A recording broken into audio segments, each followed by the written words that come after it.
Right now, you don't need the umbrella now.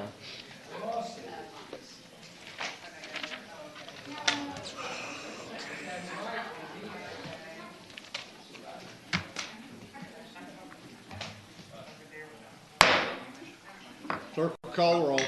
Glenn Whitley, County Judge. Here. Roy Charles Bush, Commissioner Precinct 1. Present. Devin Allen, Commissioner Precinct 2. Here. Gary Dickus, Commissioner Precinct 3. Here. J.D. Johnson, Commissioner Precinct 4. Here. Constitution Quorum. Thank you. Our invocation today will be delivered by Pastor Matt Sturdivant from Hope Church at Fort Worth. Thank you so much for coming out again today. After the prayer, we'll remain standing for the pledges. Would you bow with me? Almighty God, thank you for the ways that you know us and care for each one of us. I thank you for all the men and the women who have faithfully served our county for so many years. Thank you for the many blessings and the protections that you have extended to us in the middle of this difficult season that we've walked through as a community and as a nation with many challenges. In this meeting today, we ask for your blessing. Please give wisdom and insight to Judge Whitley, to our commissioners, and to the others who will be making presentations and decisions. We ask that the work done today and the decisions that are made would benefit the residents of our county now and in years to come. We pray that you would uproot evil and not allow it to get any footholds among us. And I ask that we might be a county of peace, where goodness and fairness and justice is done. And it's in the name of Jesus Christ I pray. Amen. Amen.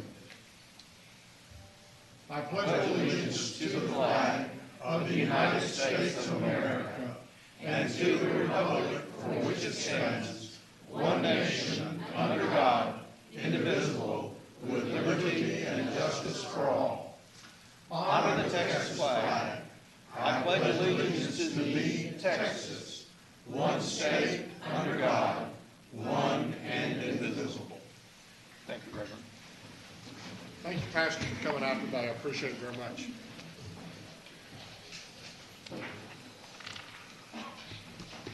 Manius, Thank you, agenda Your Honor. announcements. Madam Clerk, we have one or more announcements as relates to the agenda this morning.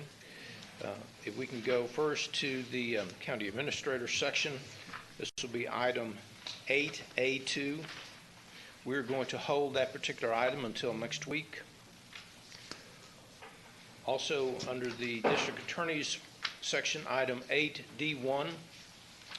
This concerns a settlement agreement. We're going to consider that after close today. Also, we're going to take several items out of order this morning. Our first, once we get past the consent agenda into the administrator section, we are going to have a report from UT Southwestern as it relates to our COVID activities. Then we are going to be going into our presentation with UNT Health Science and Vinny, and then we're going to go ahead and take the last item under the briefing item, which is the District Attorney's Office space request. And then after that, Your Honor, I believe we have 6 audience participations that we can consider at that time.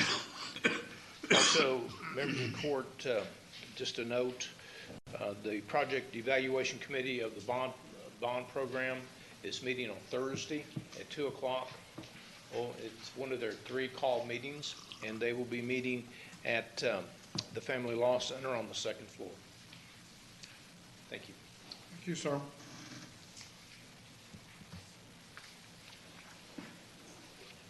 Court members, you have before you the minutes of our regular meeting of May the 18th. Move approval. Second. We have a motion and a second. Any discussion? Please vote. Commissioner Johnson? Yes. Motion passes unanimously. I have 3 proclamations that will all be given at different times, so I'm going to move for the ratification of all 3. One is for Clyde Peach Day, the other is for AIDS syndrome, and then the final one is for our observance of Memorial Day. I think We're off, it's a county holiday. Oftentimes people will say, okay, Memorial Day, Veterans Day, same type thing. It's not the same type thing.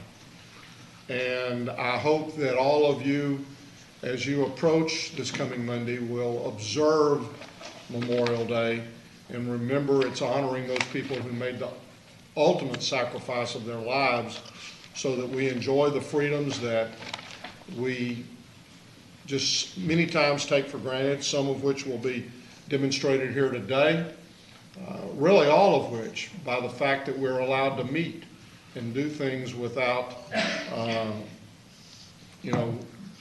having to do certain things or things along that type lines. In November, we will celebrate Veterans Day for those who have served our country well and continue to serve our country. But remember that this coming Monday is an observance. And I hope that everyone will do that and will say a prayer of thanks and blessing for those who gave the ultimate sacrifice for our country. And with that, I'll move approval of proclamations 6A, B, and C. Second. We have a motion and a second. Please vote. Commissioner Johnson?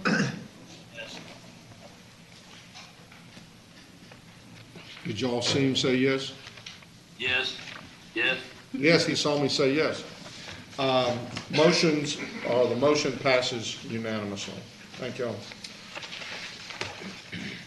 Court members, you have before you the consent agenda. Move for approval. Second. We have a motion and a second. Any discussion? Please vote. Commissioner Johnson? Yes. Motion passes unanimously. Mr. Manius? I've got an announcement. Okay. No surprise. No surprise. This is just a reminder that early vote started yesterday, so there are runoff elections throughout the county, in particular for Precinct 2. There are runoff elections for the City of Arlington Mayor and City Council, Grand Prairie, Mansfield, and Mansfield ISD. So please do take advantage of early voting. And you have the ability to vote at any any polling location in the county, both during early vote and on Election Day.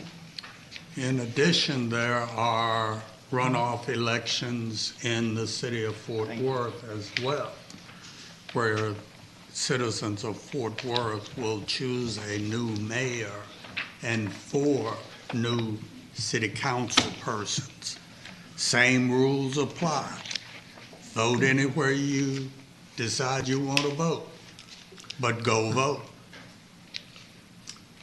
We've got a school board runoff right by Colleyville in our area, and I believe that's the only one that's. Is there one in HEB? No, I don't think so. I think there may be one runoff for the Fort Worth ISD as well. There is.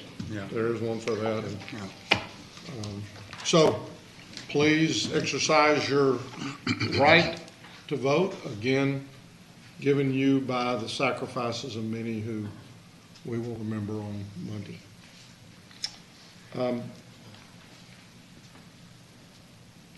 Mr. Manius, go right ahead. Thank you, Your Honor. Members of the court, we can now go to the briefing items, and we are going to take item 11C, which is the first one. This is a presentation by UT Southwestern Medical Center. It concerns the prevalence study of COVID-19. You might remember that the Commissioners Court funded $1 million as part of our contribution for this study. I'm going to ask Dr. Cerngalk to come up and to address the court at this time. And the good doctor has several other members of his team here also.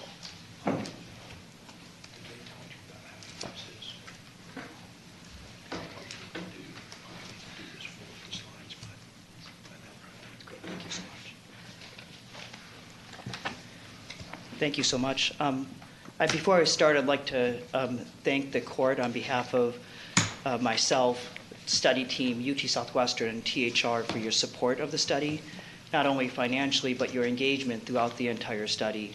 it was critical to anything that we accomplished. And so I'd like to start by thanking Tarrant County and the City of Fort Worth for their support throughout the study period.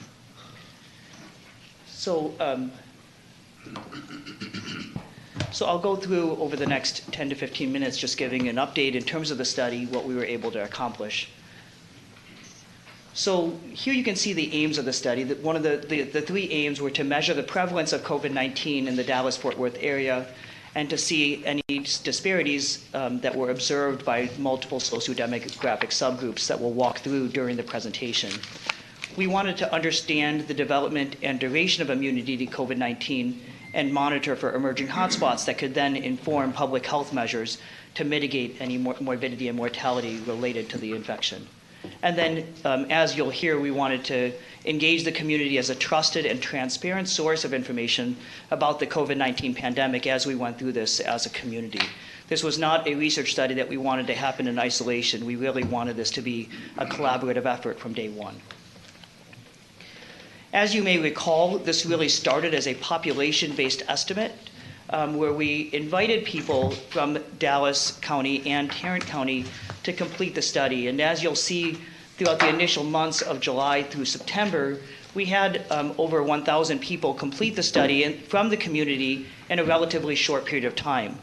Of course, as the pandemic continued to pick up in Dallas and Tarrant County and this started to have more morbidity and mortality, there was clearly an urgent need for us to increase recruitment, and we saw a shift in our strategy to accomplish that goal. And we then shifted to more of a volunteer basis where people could sign up from the study and complete testing as we went along. And you can see that this strategy, this shift in strategy, was very successful, and we see many more people completing the study between the months of October and February. Overall, we were able to recruit over 20,000 people into the study to complete both testing and demographic and behavior information for us to better understand COVID-19 and once again inform policies as we move forward. And we'll go through those data as we go through the rest of the presentation.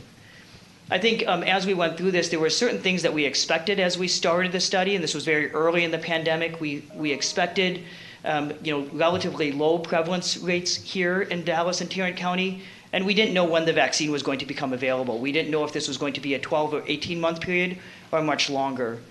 Unfortunately, as we saw the surges, we had much higher prevalence rates than we initially expected, and fortunately, the vaccine came around much sooner than we initially anticipated.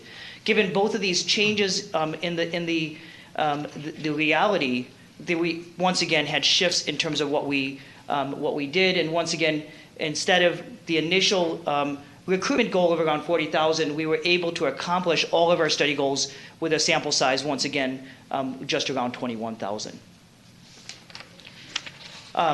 We had developed a community advisory board. Once again, I think as many of you have known, this was important in terms of leveraging recruitment as well as a bi-directional discussion in terms of helping optimize recruitment of traditionally difficult to reach populations, but also dissemination of our results in real time as we completed the study.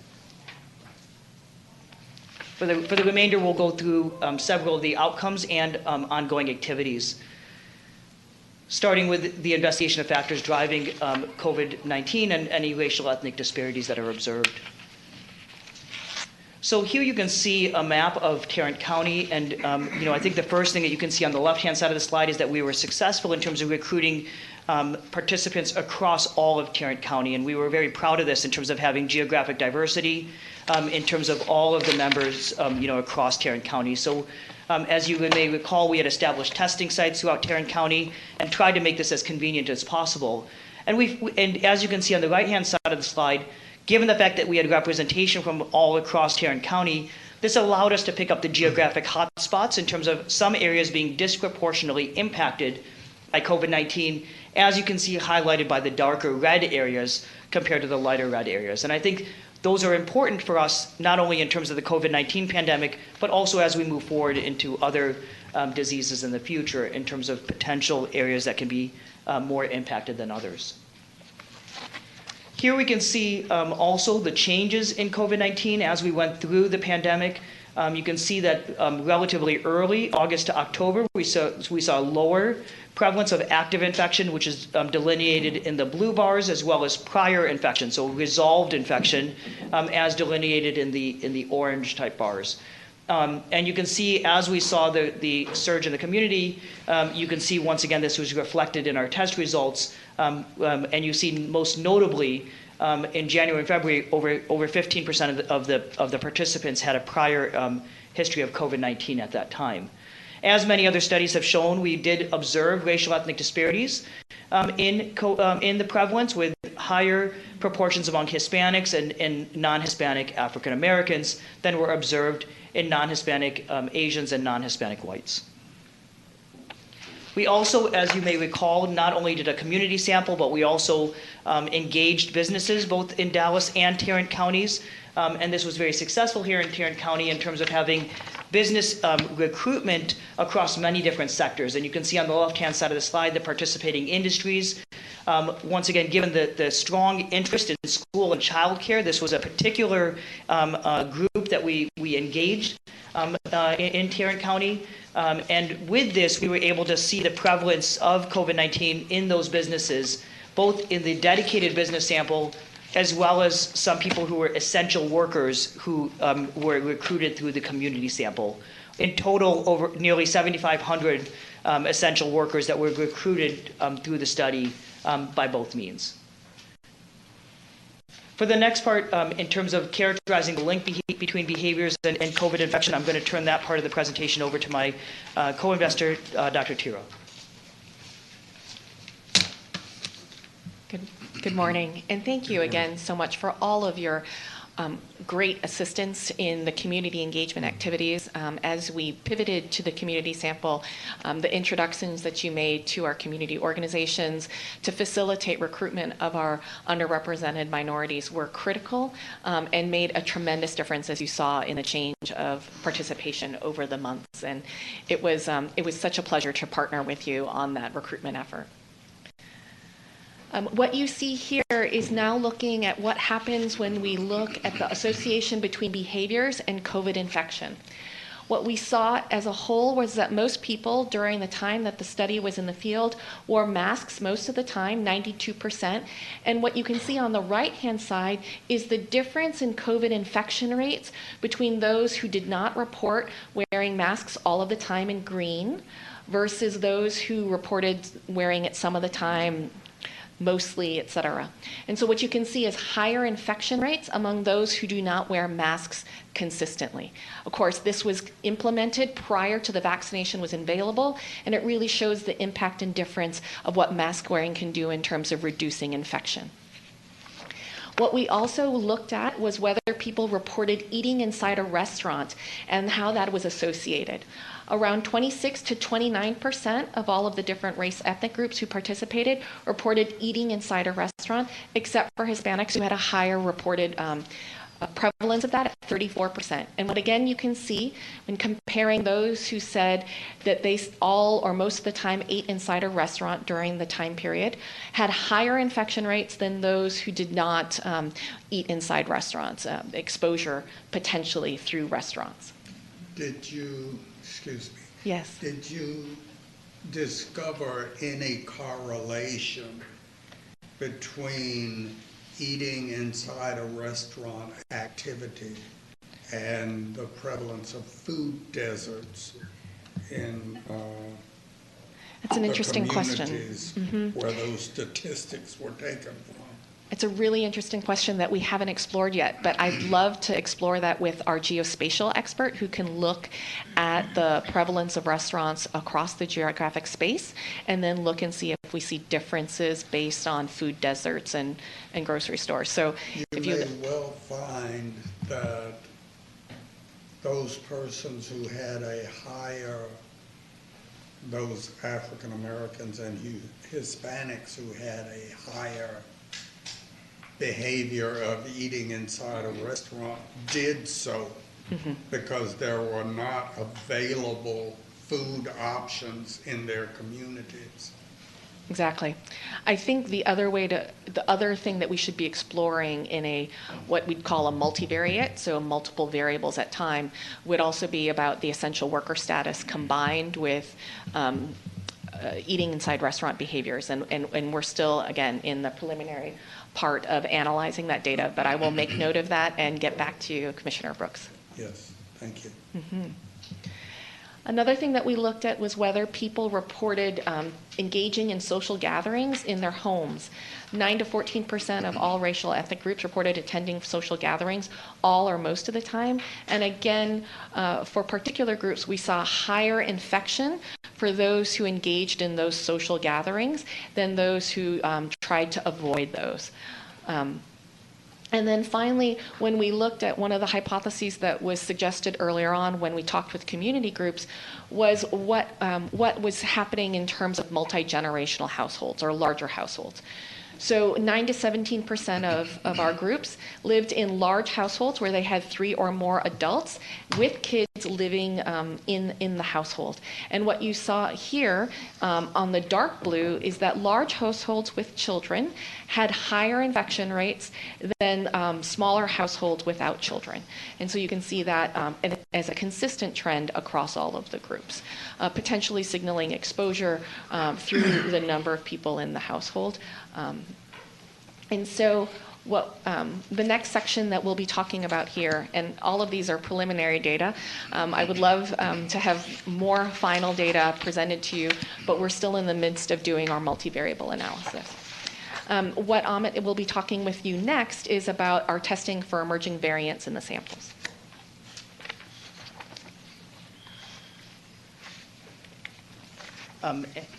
Thank you. So as you know, we were able to then test for emerging variants. As we went through the study, we started to realize that there were new variants coming out, as everyone knows, in terms of the UK variant, now the Brazilian variant, Indian variant, et cetera. And so this allowed us to set up a platform where we were able to test early in terms of the emergence of these variants.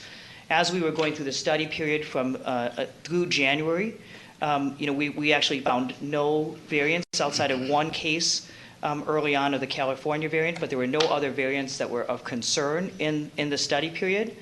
However, when pairing this with now the emergence and predominance of these variants, it really does show together how quickly these variants can spread through a community, and really does highlight the continued need for vaccine efforts, masking, et cetera, as we do know. And this is, once again, following the CDC guidance. While we've made some progress, we still have continued work to do. The other part that we do have is, as you know, this was a 2-part study, so we had the cross-sectional part, and that's what we've really focused on in terms of the initial presentation.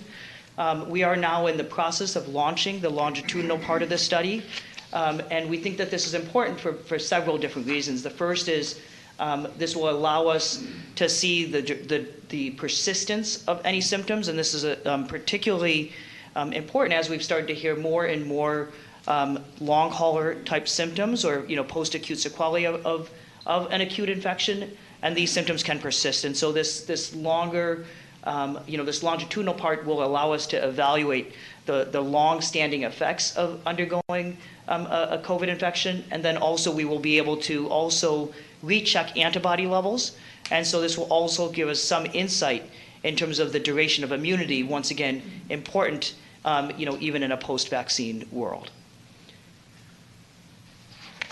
For the last part, I'm going to hand it over to our other co-investigator, Dr. Masica, who will talk about how we leveraged the information and the infrastructure to improve vaccine implementation here in Tarrant County.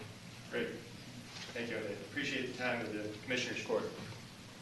So one of the things that we wanted to use the opportunity to engage the community with is to find out information about factors that would lead them to be interested or not be interested or become vaccine hesitant. The graphic there shows that early on that there was, this is, you have to remember these surveys were done sort of in the fall and then through late fall and early December when the vaccine was first rolling out. So you can see the different percentages of the population that had varying views on the vaccine. As there's been more uptake, those opinions have shifted. The other thing that we knew early on was that we had to proactively reach out to those groups that had historically had difficulties accessing health care. And specifically, in terms of enrolling individuals to participate in the study, we wanted to create an infrastructure where there were testing sites available, but what was more effective, particularly in connecting with groups that historically have had challenges with access to health care, was going to the communities where they were. So forging relationships with peer leaders, faith communities, different community institutions, really looking at those zip codes and where groups had been underserved. Using the study to reach out there was an important strategy to promote enrollment. This is a picture of the THR mobile van, and the different demographics of interest, when we wanted to make sure we had a diverse cross-section of participants, we would take this van out to different locations, and that was a very effective way to recruit individuals and really make sure we had a representative population and a good cross-section of what was going on in the DFW area. This is a summary graphic that demonstrates our total vaccine efforts at THR. So to date, we have given over 300,000 vaccines through THR-supported sites, our community hubs, and also our practices. What I would call your attention to are the comparisons in demographics. So the box on the right-hand side of the graphic, you can see that is the demographic distribution of Tarrant County. So, and then the next row over, the second row, are THR clinics overall. You can see that we had 78% white, 12.6% black, 5.4% Asian, and then 17.4% of Hispanic ethnicity. That didn't quite match the general distribution of Tarrant County. What I want to point out is our mobile clinics and how the demographic makeup changed. So you can see that the 17.8% of the individuals who were vaccinated through our clinics were black, 4.7% Asian, and then 58.4% Hispanic. So using the learnings that we garnered from the study, we knew that this type of outreach was important in being able to engage the groups that had difficulty or perhaps hesitancy can often relate to access to the vaccine. And so I think that was just a very specific example of how information that we learned from the study, we applied that to our vaccination efforts in terms of better uptake for historically underserved groups. And can I let you go back on that slide for a second? Yes, sir. The THR mobile clinics, why does that percentage equal well over 100%? So you have, the breakout, so there's two different categories. Race is typically categorized as white, black, Asian. Hispanic is a different category, so it's ethnicity. So typically the way that that's broken out is within white race, you're either, it's Hispanic or non-Hispanic ethnicity. So that's why the numbers are over 100%. Okay. So I had a question also on the Tarrant County baseline. That's based off of, what makes up that baseline? Are we talking about all the vaccinations provided in Tarrant County? No, this is just census data. So the Tarrant County baseline is census data. Yeah. So the 2020 were reported by the time I made this slide. These were 2019. Okay. Great. So it begs the question, what did you do differently in the Hispanic ethnicity to get almost twice the level of participation as compared with the Tarrant County baseline, as you did with the black population, which was essentially equal to the baseline? Right. So I'd say two things. One, we had, so just the act of registering through Tarrant County or other vaccine providers, you needed internet access or a mobile phone. We make assumptions that everyone has access to those, but not everyone does.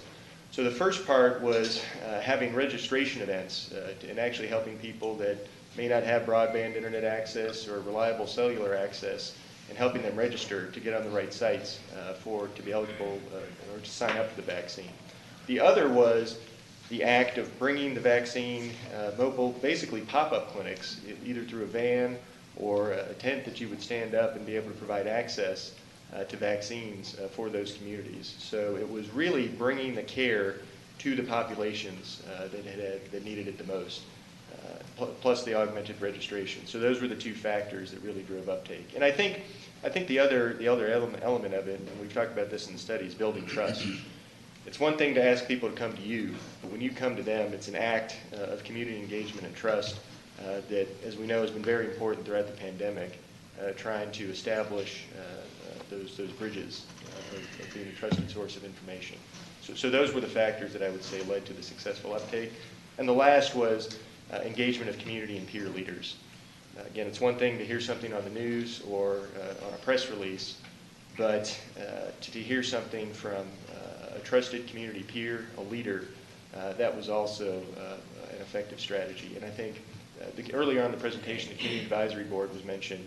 Those were exactly the type of interactions that we learned from during the study that were so valuable that we applied to our vaccination efforts. I guess my point is that whatever you did in the Hispanic ethnicity to be so tremendously successful, you also should have done in the African American community, so that you could have seen a commensurate level of success. Noted.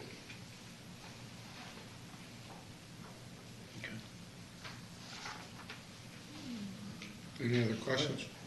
Continue on. So I will turn it over to my colleagues. The one, just one closing thought. Part of it was just the geographies where we supported the clinics, but your point is well taken. And that is, as we put together the final results of the study, one of the things we want to make sure we do is use that information moving forward. A best practice is a best practice. Exactly. So noted, and thank you.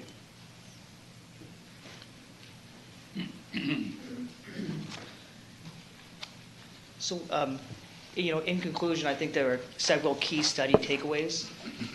As you heard, we did find racial and socioeconomic disparities in COVID-19 prevalence, both in Dallas and in Tarrant counties. As you heard from Dr. Tiro, we are evaluating and identifying the association between COVID-19 infection and several of these behaviors, including small social gatherings. To Commissioner Brooks, to your point, I think what we're trying to do is move beyond just a single factor and the COVID-19 prevalence, but now to look at these things in aggregate and really try to figure out why these things happen. And by no stretch do I think people went to eat inside a restaurant because they enjoyed doing so. I think your point of, necessity, I think is very well taken, and I think that's going to be part of our, job is to understand this, and so we can actually try to figure out how we can make this better. It's not just... Especially if you consider that eating inside a restaurant is more expensive than being able to shop for healthy foods in your neighborhood. 100%. So if we can make it... Don't totally rule out the fact that people enjoy eating in restaurants. Oh, I enjoy eating inside a restaurant. I did. Yeah, but you're not in the demographic that I'm talking about. Well, I do understand that, but I was very happy when the governor took away the closing or opened back up the restaurants. Yeah, I think, Commissioner Whitley, I think, really I think it's a matter of, I think there's probably disparate reasons why people do this, and I think we can't assume one size fits all. And I think that's really one of the things that we're going to be trying to do over the next several months is to dig deeper and to figure out what are the underlying factors that we can actually act upon. I would also say that it also speaks to the importance. I would also say that it's speaks to the importance of our health communications, right? In the nuanced messages of during periods of surge, what is the safest way to minimize your exposure and risk, and whether it's if the necessity is to eat in restaurant, is to have a restaurant place meal, than maybe eating outside, right? Eating outside, eating in your car, if you're doing it in the middle of work, et cetera, and helping people kind of negotiate how you can manage the behavior to minimize your risk. And that's where, obviously the pandemic is really accelerating the importance of us providing better, nuanced messages to the public so that they can protect themselves. I don't want to engage in victim blaming, but really just empower them to figure out what are the best behaviors so that they can minimize their risk.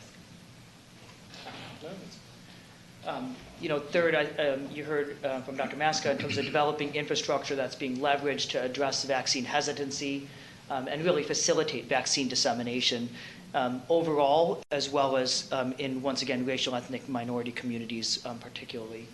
We've learned a variety of outreach strategies is needed to effectively address engagement barriers for communities of need. With that, I want to thank again, the commissioners and Tarrant County for the support of the study, for their time today, and for everything.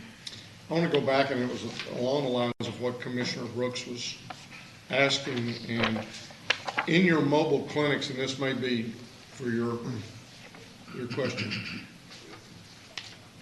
did you attempt to conduct those mobile clinics in all of the different areas with regards to race and ethnicity? Or were they primarily in the Hispanic area? Right. As opposed to, those zip codes do a lot for me, but they don't tell me. No, I know, but yes, so the answer was yes. So if you look at how the different health systems were supporting vaccination, there were the zip codes, the areas where we reached out to were just the demographic breakout had a higher percentage of individuals of Hispanic ethnicity. And that was just sort of so if you look at the different health systems and the supports for vaccination efforts, that was just where sort of our initial efforts fell. And I guess I'm asking, because you're right, I believe, in that we acknowledge that a lot of it was the trust of the community, and certainly the leaders and different folks that were helping set those mobile clinic destinations up.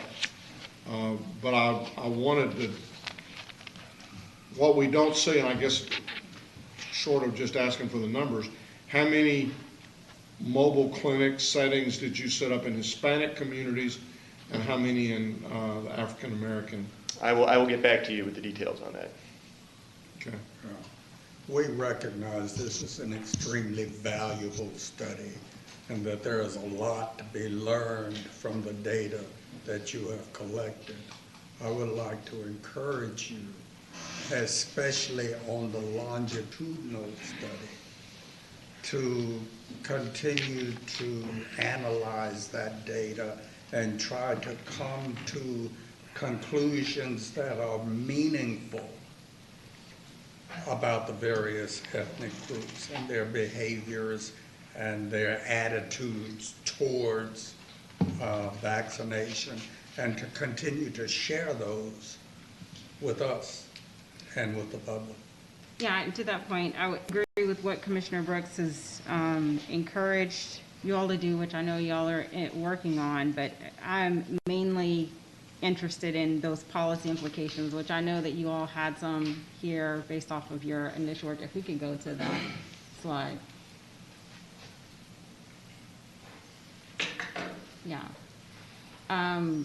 Because we know obviously that there are some communities that have been disproportionately affected by COVID. And so that means, if we're talking about equity, that we're going to have to do that much more to try to get those communities the resources that they need.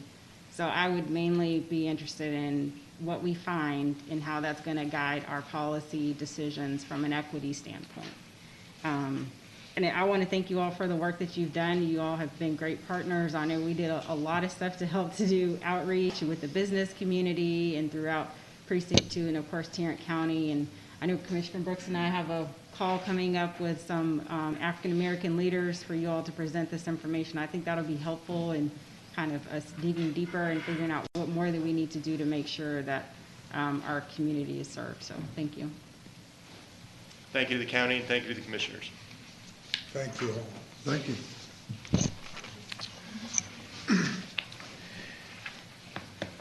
Court, if we can now go to the administrator section, we're going to begin with item number 1. Ms. South, make your presentation.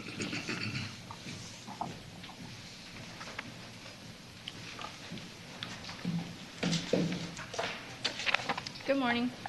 Good morning. So since there aren't any big significant updates this week, instead of going through the entire presentation, I'm just going to touch on a few topics. Get to where we're going. First, I just want to say that the Emergency Rental Assistance Program reached a milestone yesterday by exceeding the $1 million mark in paid out rental assistance. So kudos to Kristen and her team for continuing to move that program along. And then moving right into the vaccination updates, Tarrant County is partnering with Sundance Square to host a 6-week vaccination clinic beginning this Friday, May 28th, and it will run each Friday from 11 a.m. to 6 p.m. That location will be in Sundance Plaza at 413 Main Street in Fort Worth, and all 3 vaccines will be offered through there. This Wednesday and Thursday will be the last 2-day block at the Tim Curry Building. Public Health will then remain at the site for an additional 3 weeks on Thursdays only to finish out second doses there. And then as far as the UNT partnership is concerned, a quick update. They are here today, so I won't go into too much detail. But the Saginaw and the Ebenezer vaccination locations, those have shut down or will be shut down today. The Saginaw location shut down on May 18th. And then the Ebenezer location will be shutting down today. Not sure of the exact time. I'll let them fill that in. They're also here, and they'll talk about their transition to more of a pop-up vaccination model, go into more detail. And then Benny will be here to talk about the remaining public health efforts. And that's really the only updates that I have for you all today, unless there are any questions for me. So on the pop-ups, and I guess we'll ask UNT when they get up there, so I'll give them a preview of what's fixing to happen. But again, I hope that we're doing pop-ups almost daily someplace, and that as we do that, we try to hit those communities that we feel like could most benefit from that. And that'll be a question that both UNT can answer, and also Vinny because of our other partners that also do pop-ups. Okay. Thank you. Thank you. So we can now go to the UNT report. Mr. Anstorfer. I know that we may not have had a whole lot going on last week, but we did receive $204 million in our first half payment from the ARPA money. And so again, we may be going to talk a little bit later on about how we proceed forward on that. Good morning. Good morning. How are you? I'm doing great, Judge Whitley, and good morning to you and the commissioners. Glad to be here from UNT-HSC at Fort Worth to be able to provide a brief update on our vaccine program. The partnership continues with Tarrant County and the HSC campus. We have,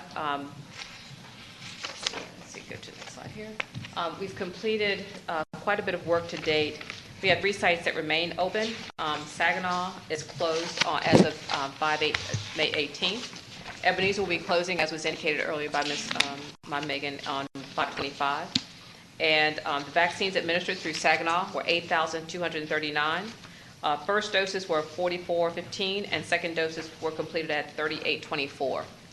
A number of those referrals, as you know, some of the first shots don't get completed at the same site. They may be referred to another site based on volume as well as individuals' preference.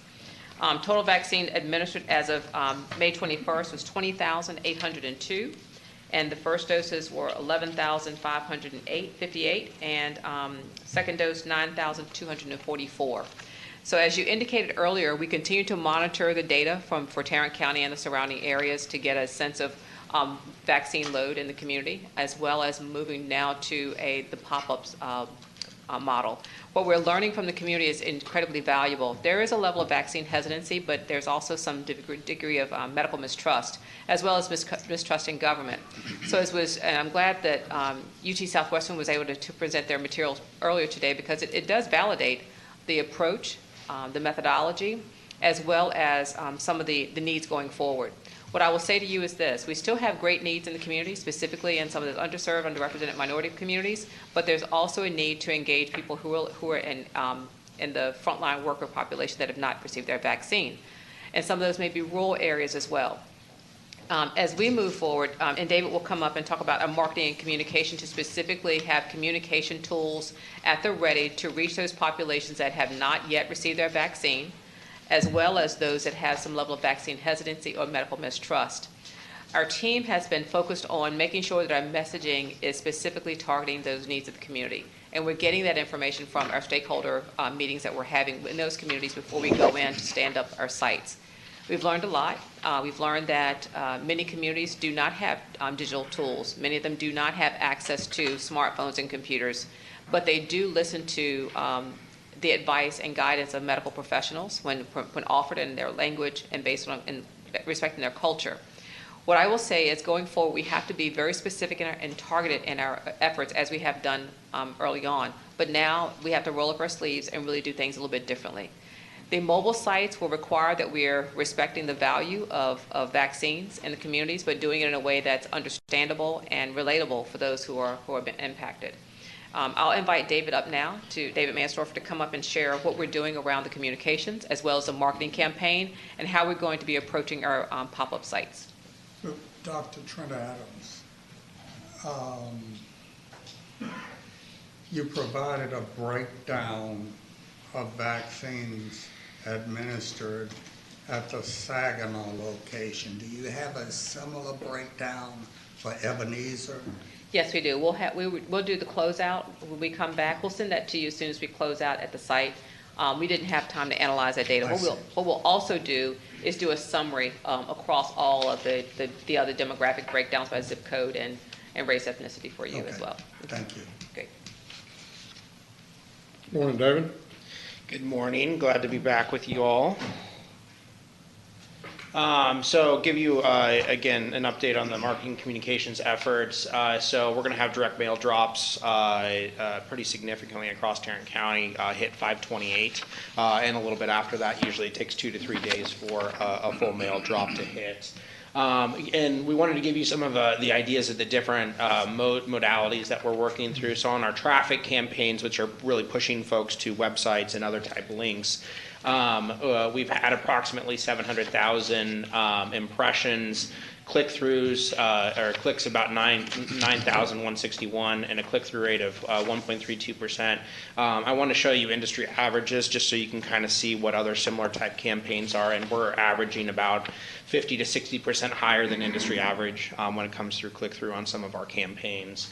And then the click-through cost is about 76 cents per person to click through, predominantly to the Tarrant County Strong or to the vaccine registration pages for them individually. So again, market average is about $1.32. So we're really seeing and there can be a couple of reasons for this. One, it can be a large saturation of information, which just out there a lot, so people are interested. It also might be some of the marketing companies could be cutting us a little slack because it's a public health and a public good effort. So just know that we're trying to track through exactly what that means.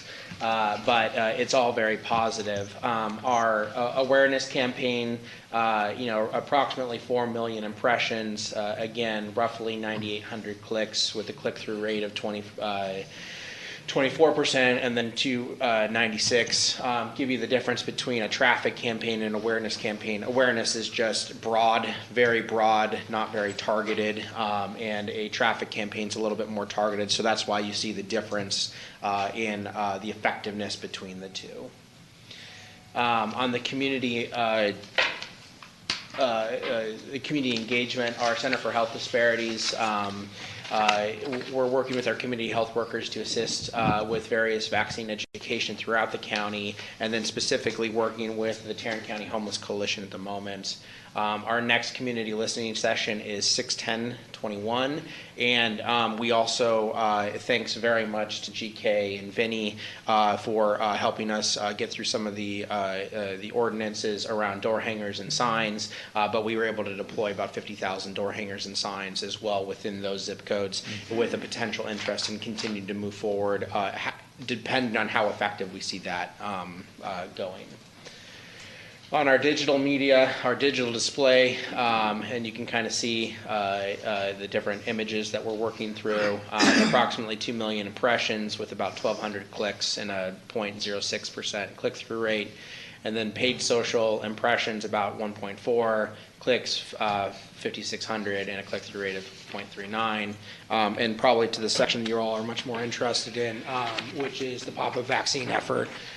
So right now, we are working specifically with Fort Worth ISD to scope out a large-scale pop-up program for both students and their family members. So that's portion one. We are also working on setting up Asia Times Square as well too in our initial launch. Both of those, hopefully, if we're able to execute correctly and on time, will be up by end of this month, early June. So I see a lot of positive there. And then we are working with GK, Vinny, and our other partners to make sure we're not jumping pop-up sites over top of each other. So we'll be scoping out with the input of you all some additional sites in the future once we really get past one Asia Times Square, Fort Worth ISD, and then there are a couple other churches that we have lined up getting site agreements for. In addition to that, we are continuing to push registration across the county with our students and community events. So you will continue to see efforts around there.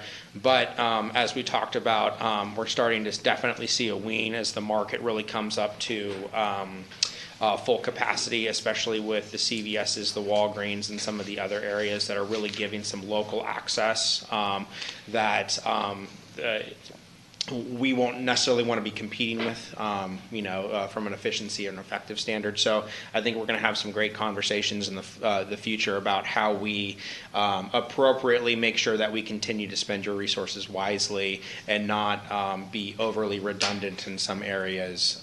And again, that's a great conversation that we can start to have as we kind of bring this portion to kind of the third phase, which is really specific micro-targeting in different areas. One of the things that as you begin the marketing among the various neighborhoods or in anticipation of some of your pop-ups, you might consider talking with the family practice pediatrician groups because what I'm telling folks when they ask me is instead of going to social media and the deluge of information that may or may not be accurate by individuals who may or may not be what they are implying to be. I suggest that individuals trust the doctors and the pediatricians who they've trusted themselves and their kids to for most of their lives. And I think if you can do that, that may kind of get over that hurdle of trust in the community.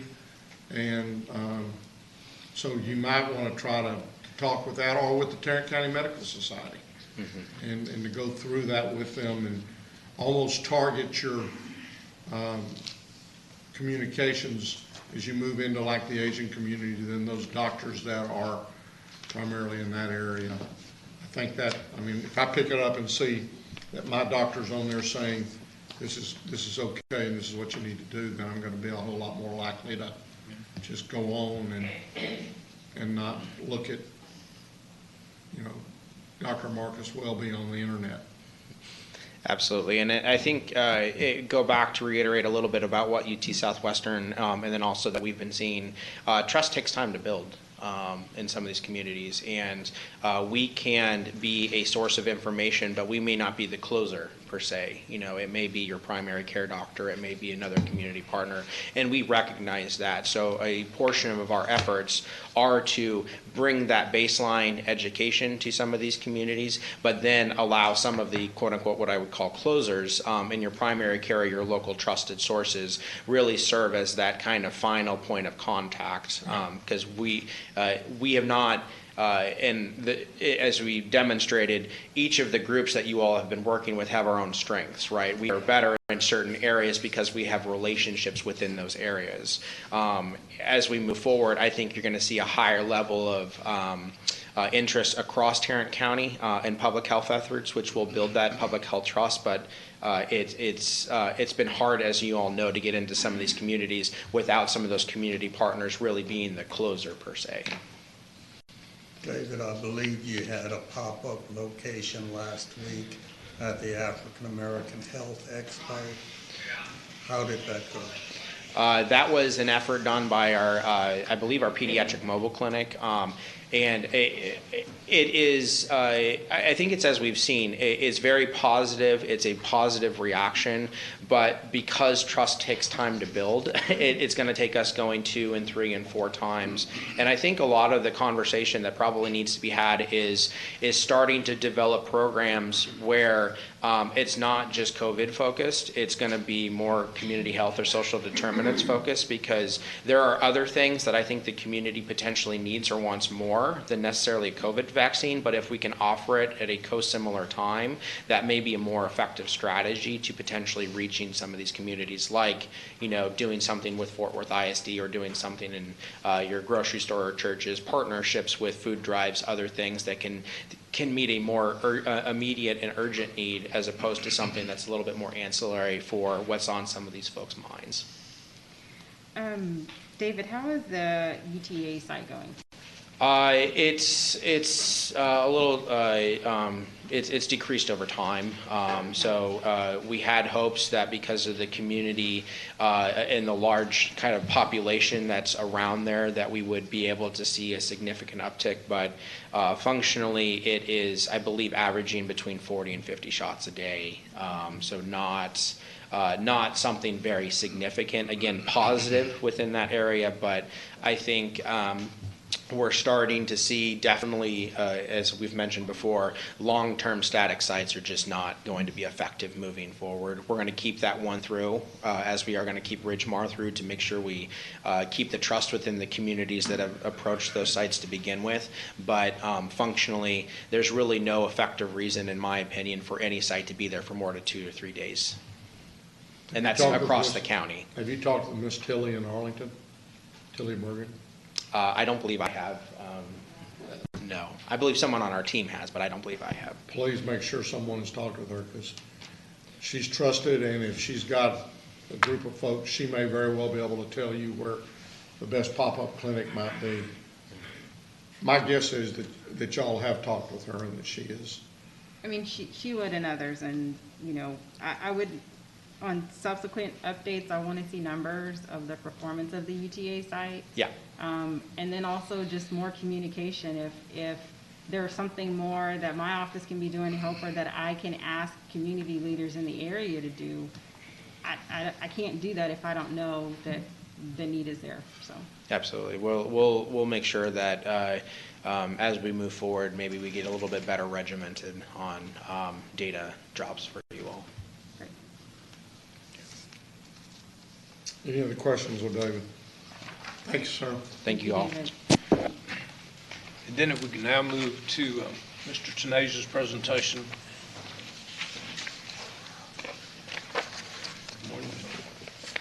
Good morning, Your Honor, and members of the court. Back here again with our weekly briefing on COVID matters. So, quick update. We're at 260,000 cases and some change, with 3,494 deaths. Hospitalizations have been trending flat after a little uptick over the last couple of weeks. We're back to a flat trend. We're at 3.09%, or 139 people in the hospital. I believe that's quite the low we've hit since January. It might be like a pandemic level low, I think, since we've really surged up back in last May, I think, around Memorial Day. 44 people in the ICU, that's about 13.17%. We have plenty of ICU beds available. Trauma Service Area E is at 2.76%, I believe, again, a pandemic low. Commissioner Brooks, I did check with the region about these 2 counties that have been lighting up with darker shades. Their thought is it's just a limited bed capacity. They have, I think, one hospital, and it's limited bed capacity, so even just a minor uptick in COVID patients changes the percentages a lot. So the raw number is not that big. I think they had 18 people in the hospital, but it impacted the percentage, number, so the colors are darker. But they didn't think there was anything untoward happening in those communities. So, but I did check with them, and we'll keep an eye on it. Please, keep an eye on it. Yes, sir. And then here's the trend charts. We're after a nice flattened curve, I think we're starting to decline again. So I'm excited about that. I was worried that we had held this flat curve for quite a long time, and where are we going? Nowhere. But we're starting to go back down a little bit. And then the spread of the virus obviously stays below 1. That's great, so we're slowing down. All the trend indicators are pointing lower. Positivity rate for second week in a row is below 5%. We're at 4%.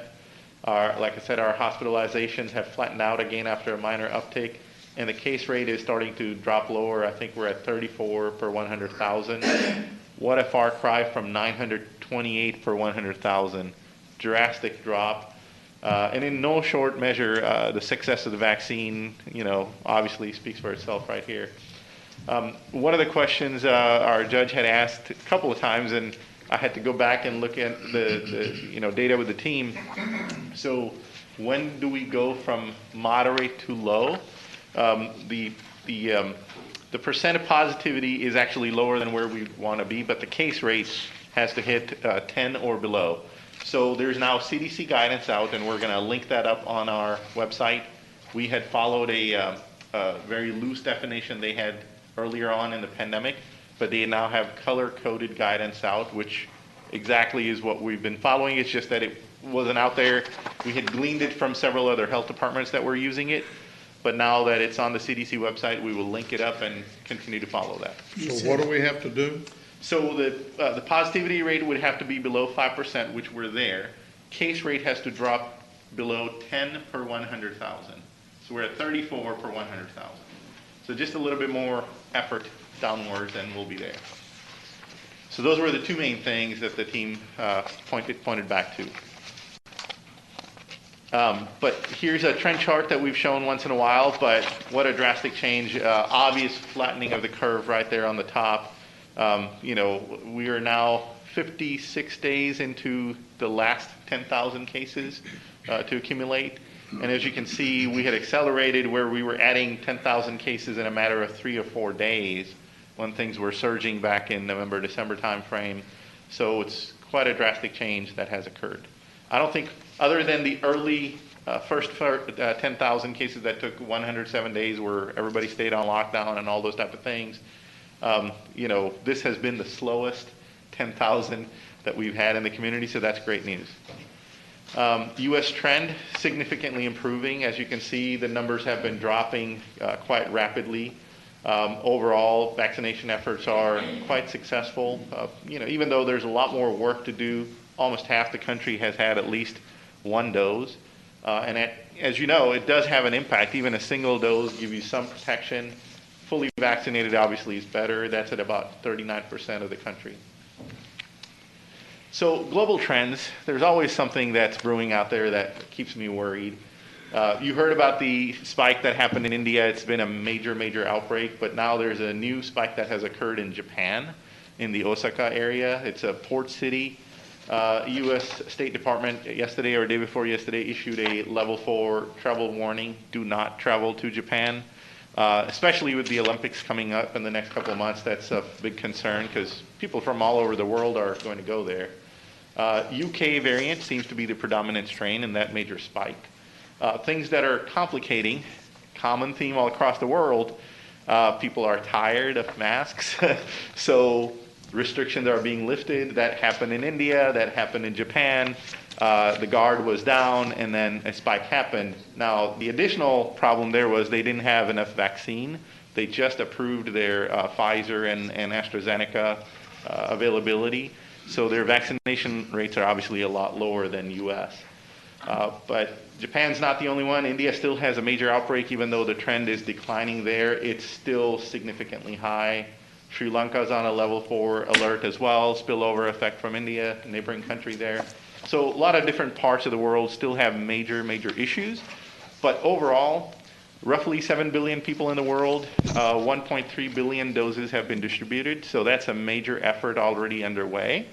As you can see, a lot more work has to be done, but there's a lot that has been done in the last few months since the vaccine came out. So what should we continue to do? This is the revised chart we talked about. There are safer activities that we can choose.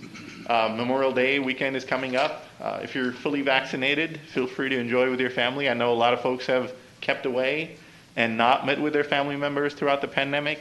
Now would be the time. Still choose a safer way. Be outdoors if you can, if the weather allows.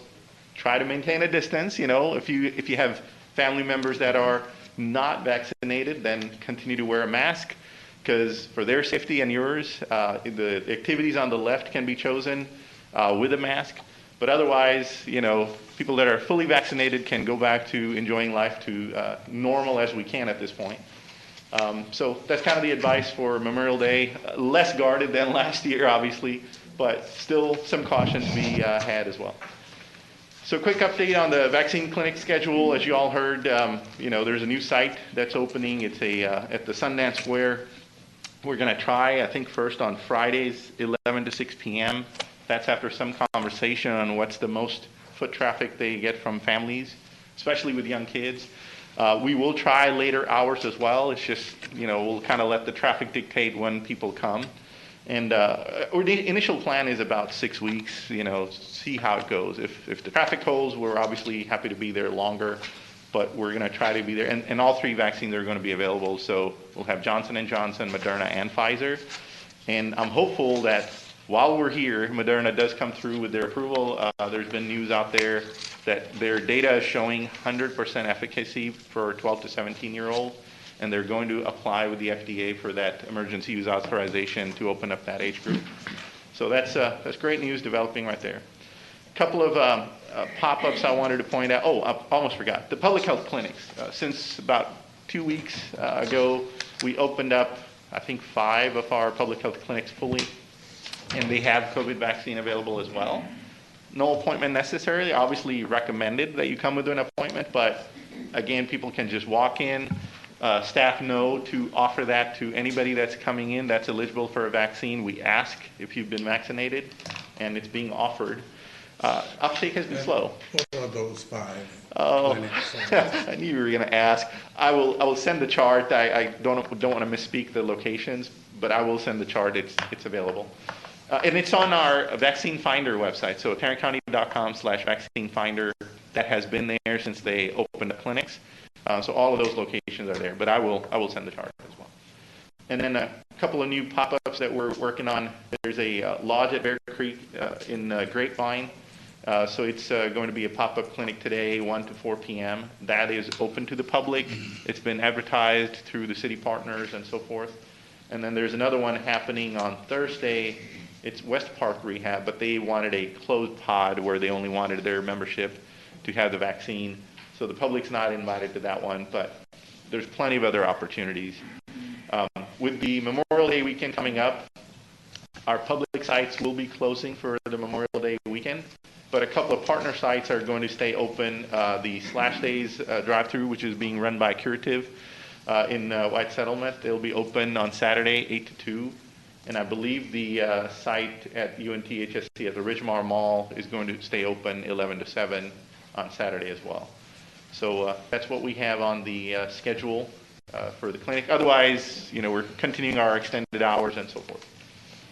Here's the vaccine clinic schedule put forth by Fort Worth. I know Mr. Manius mentioned earlier, there's a variety of partners that are doing a lot of things. So I got a very nice color-coded chart from Fort Worth. The top line is the Bob Boland facility, open 8 to 5 every day, Monday through Friday. And rest is a schedule, you probably have seen this before. This was their testing location schedule, and they sort of reinvigorated that with the vaccine sites. And they kind of pop up all throughout Fort Worth at a routine schedule. And similar efforts are underway with MedStar. I know Arlington has had their public health unit open at a facility twice a week, I think Tuesday and Thursdays, they hold a clinic there, and then they do ad hoc pop-up clinics across the community. So a variety of efforts underway to get vaccine to the community. Any questions on that? I see some intrigued looks. No questions? Okay. All right. So quick update on the vaccine dashboard. So 1.31 million doses distributed, out of which 615,000 or 29% of the county has had one dose at least, and 505,000 or 24% of the county has had completed their series. So that's good progress, but from a national data standpoint, Texas and Tarrant County both are lagging. We're behind. Yes, we're behind. So more work needs to be done. And again, these efforts will continue. They'll just morph from mass clinic efforts to in the community efforts. We'll continue to work on it. Here's the sign-ups. Again, improvements all across. Some areas, low sign-up rates. We'll continue to, encourage partners to get sign-up events happening. You heard validation of that theory that sometimes you just got to bring it to the community and let them, sign up at their convenience and get vaccinated. So we'll continue to work on those efforts as well. And then here's the slide about race and ethnicity distribution. Again, this is county-wide data, all providers together. 11% coverage on African Americans, which I know you asked. It's lower than what the community baseline is from census data. The ethnicity data we're just never going to see completed because that field was not mandatory in the beginning and a lot of providers did not collect it. So we're seeing 13% there, but we can slice and dice into what we saw in public health and extrapolate, but if the data was not collected, it was not collected. And here's the final chart. We have added a contractor line for Curative and their clinics that they're doing, but overall, slow but continuing trend of more and more vaccination happening across the county. That's all I have. I'll be happy to answer any questions. Yeah, Vinny, will you go back to the residents vaccinated by age group? Yes, I would ma'am. be curious to see how those numbers compare with our census data. We can look at that. The age groups that have been open longer, obviously, will be a better look. The younger ones, we're just starting to do the work, but absolutely, we'll look at that and get you some data indicators back on that as well. Thank you. Sure. Any other questions for Vinny? Thank you, Vinny. Okay, we're going to come back to the coronavirus discussion in just a minute, but what we'd like to do now is finalize one of our last briefing items, and this is item number 11D, which is office space alternatives for the district attorney's office. Ms. Wilson is here to address the court at this time. Come on down.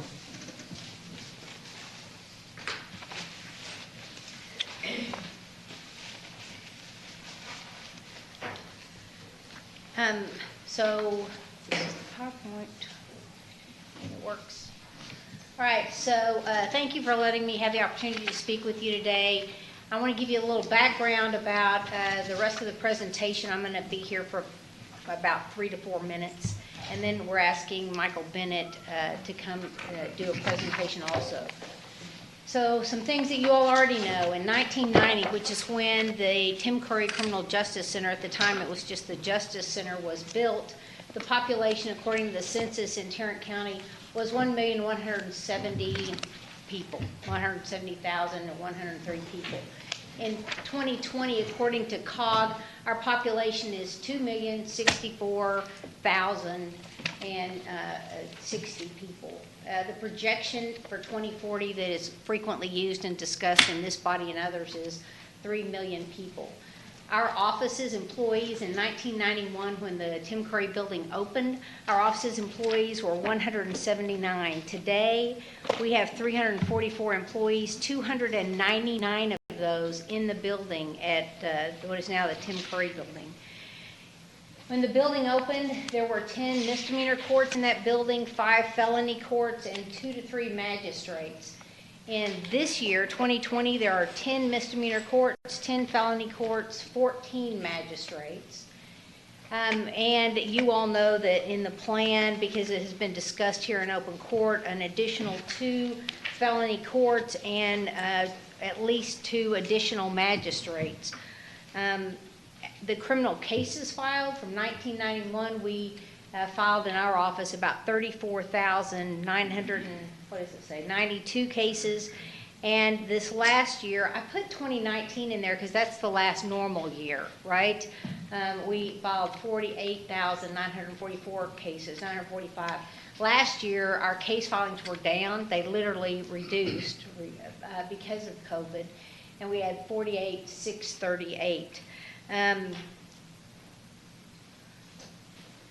We always talk about the Michael Morton Act, and really it is kind of the advancements, the evolution of technology. Michael Morton said that it came into effect in 2013, that we had to make sure that we received everything from the police agencies and that we dispersed it, reviewed it, and dispersed it to the defense attorneys. We actually thought in Tarrant County that wasn't going to be an issue because in our office, since Tim was the DA, we'd had an open file policy where we gave the defense everything.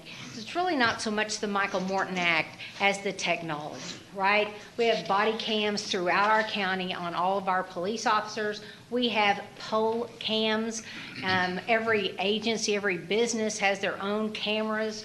And so last year when we had a reduction in cases, we had an increase in DME. That is shocking. That is an digital media evidence from all the cameras. And for the first time, we were able to collect that DME for juvenile cases also. So you see in 2020, DME on adult cases went up, but we also added in the DME for juvenile cases. We are thrilled that in Tarrant County, our bond elections are not frequent. You know, I'm a taxpayer here, and I love that. So we started looking back at what were the bond elections that we had in Tarrant County. In 1987, there was a criminal justice bond election, and that led to the Justice Center, what is now the Tim Curry Criminal Justice Center. It opened in January of 1991, and I was pleased to be one of the first people that worked in that building. As the judge of Criminal District Court number 1, we were doing jury selection on a case and moved in early. In 1998, there was a bond election that led to the Family Law Center, the Public Health Facility, and a county jail facilities. In 2006, a $433 million bond election for transportation, jail facilities, the Civil Court Building, Juvenile Justice Complex, which is being worked on right now, and the Medical Examiner's Facility. This, I think, is one of the reasons that we're so interested in making sure that we address our concerns now, because we do have infrequent bond elections, and we're kind of at a crisis. We are at a crisis point for our facility. We're asking you to consider building a separate facility for the Criminal District Attorney's Office. And one of the big things, besides all the reasons that we've talked about in providing security for our office, is that it allows the current building, which is next to the jail and has the courtrooms with jail doors, right? So it's already built and ready to go for the courtrooms for its life to be extended, because it does need some remodeling. The jury rooms need to be sufficient, assigned to each court. There are several things that need to be done, and those could be done if there was space to do it with us being out. So I'm going to ask Michael Bennett of Bennett Partners to come present what his findings are. And Amanda Schultz. Let me begin before you get underway to once again thank you for all the tremendous amount of work you did for the law enforcement memorial that we were able to dedicate, I guess last week. Maybe it was the week before. But it's amazing. I watched that day the number of people who came by there not realizing that it had just been dedicated, that took pictures and looked around and walked around. I'm very proud of the memorial, and you played a great part in that, and I want to thank you again, because you played a great part. You didn't charge a dime. And we owe you a great deal of appreciation for that.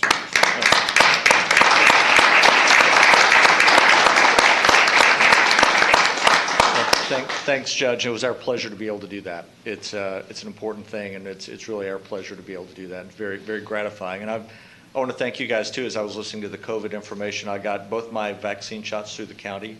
It was effortlessly done. I couldn't say more about the efficiency of it, so I want to thank you guys for that. That was really well done. I want to start today by introducing an associate principal in our office, Amanda Schulte, who's going to talk you through some of the sites that we looked at, and then we're going to home in on a couple of different sites to talk about in a little bit more detail. So, Amanda? Hi, Amanda. We served on a board together. Yes, good morning. How are you? It's been a while. So we'll just start off. DA Wilson already kind of described some of the background and why we're asking for a new facility for the DA facility. Amanda, yes. Could you move in a little bit? Yes, yes. You got a quiet voice, so you're going to have to speak up. Okay, got it. So we'll just move right on into the sites that we looked at downtown.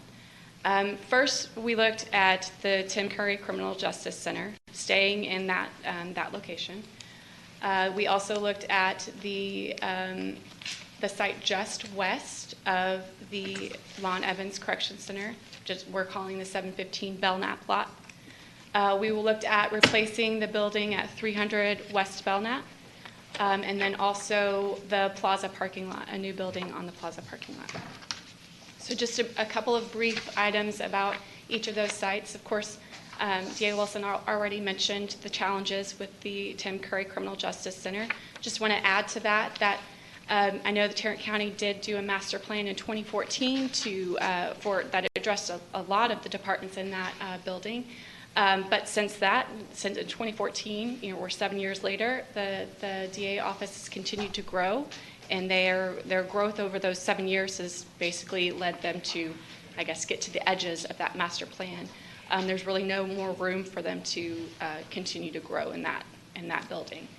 One other thing to note about this building is that the elevators are currently not enough for the ridership that we're seeing in that building. So regardless of what we do with the DA office, we will need to address elevators either through an addition or maybe taking one of the stairs or something, so to address those elevators. The other site that we looked at, there's some kind of weird formatting issue there, I guess, but the other site we looked at was the 715 Belknap lot. And this just posed too big of a challenge because, one, Tarrant County does not currently own that lot, and it's also kind of remote. It's west of Lon Evans, doesn't really address parking or security that were some of the main goals for the DA office. The third site, the 300 Belknap building replacement. So this would require kind of a lot of trigger work before we could even start with a new building. Of course, the existing 300 Belknap building would have to be demolished. But there also needs to be renovations to the 200 Belknap building and the 350 Belknap building to move the people that are currently in the 300 Belknap building so that we could demolish that one. So there's just a lot of things that have to happen first. This site is also a lot smaller. It's like a 115 feet by about 120 feet, I think. So it's just a less efficient floor plate. So we have to be a taller building, somewhere around 12 to 14 stories, depending on how big we need. So it just didn't seem like that was a very logical solution either. So what we settled on here, and Michael will go into more detail about the options, was the Plaza lot. So the Plaza parking lot. So this just leaves us with a lot of flexibility in parking. It addresses security concerns. And I think the one maybe drawback to this is that we're removing some visitor parking that's pretty needed in that area. But we think we can resolve that with adding to the plaza parking garage, and also adding parking in our new design. So I'll let Michael go from here. Thank you, Amanda. So as I mentioned, we're going to home in on this site a little bit more. So I'm going to start with what the ground floor plan would be. So you see the existing plaza building there in white on the right side of that screen. In this case, we look at adding an office building on the northwestern corner of that block. We are displacing some parking spaces there that we would replace both in the plaza garage to the far upper left of the slide, and then we'd also be building a new garage, part of which you see there towards the bottom. This will also let us create a public plaza as an entrance into the plaza building itself, so that you don't block that building or block the entry to that building. This option, if you see the gray kind of in the middle center of this slide, that is some visitor parking that could be maintained for either early voter use or for use for the credit union, which still exists there as well. And we've left the space around the new office building as sort of a plaza. We could do more things in that. We could do coffee shop, sandwich shop in the ground floor. That is not reflected in this yet, but this just reflects having the ability to have security entry into that building on the west side off of Aloja. That would be a public space there, and then across the plaza would be the parking garage. Michael, did you do any? Did you by chance check on with the current parking in that area to see what the average cars per day are in there? We have not looked at that yet. That would be the sort of thing we'd need to spend a week looking at it on different days. We have not done that yet. Is the south side where they're doing kind of temporary parking, and is the north side permanent parking, daily parking in there? I don't know. Because I seem like I remember somebody out there waving a flag in the morning saying, park here. I think that happens off the north entry to that, and I think that's where that does happen.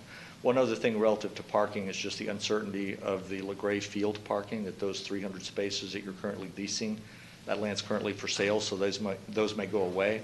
So these plans anticipate including that parking in the plaza garage to the upper left-hand corner.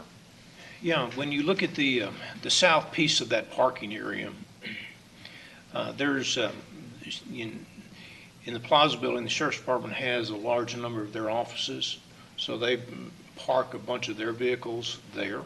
I'll bet that's on the north side. Because that's the No, daily, no, seems to it's- me like the daily parking is on Actually- the north. But this is, yeah, but where they park their vehicles is on the south, is on this side, is on the south side of that building. There is some parking that's available on the north side. That's why the person with the flag in the morning, that's why they wave. But if they're, I mean, the ones that are, I'm more interested in the ones that are parking there for an hour or 2 hours or just coming and going, because anybody who's parking there permanently can park in the garage or somewhere in that. We can get those numbers because, but it's not just for what it's worth. It's not just the credit union that has people that come in to park and then, easy in, easy out. We have got, the county clerk has a big office there that is open to the public, ag extension or agriculture. Well, that's what, I mean, just, you're right. If you could just get the numbers of non-all-day parking, that's what I'm looking for. We can get the ticket sales.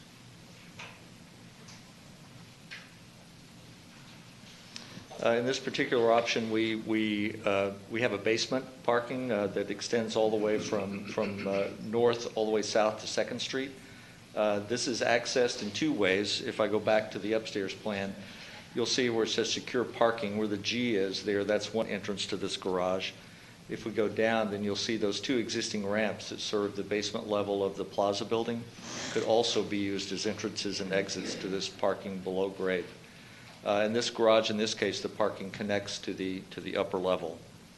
And you would be able to access directly from the parking to the criminal DA's office building with those 6 elevators in the top part of that drawing. If we go up to a more typical floor. Michael, let me ask you a Yes. question on that previous slide. On the parking, is there, if the parking area was for more than just the district attorney's office, I know we can secure floors and everything. Is there any elevators in that piece of the parking that would allow you to empty onto the street? There are. Okay. And if you look on there's a small yellow rectangle kind of in the lower center of that gray rectangle. Sorry, I can't really point to it. If I go back a slide, I think it's easier to see, GK. You see that where it says secure parking, just up and to the left of that little rectangle? Yes. Those are elevators that serve all floors of that parking garage. Okay. And do they empty to the street? They do. Okay. Thank you. So this would be a typical level that shows a parking garage to the south and then the office building by itself to the north.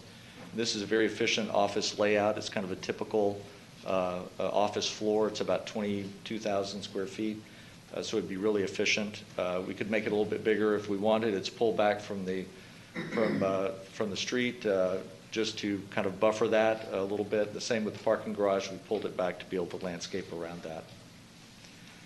And then if you look at the building in context, it's about 7 floors, and the parking would be about 5 floors above grade. So that shows the building as it would look in context. And then this is a section cut through the building, so you see the dark gray on the bottom with the hatching, that's the below grade parking.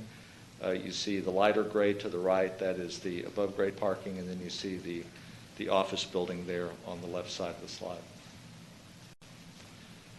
So we also looked at one other option.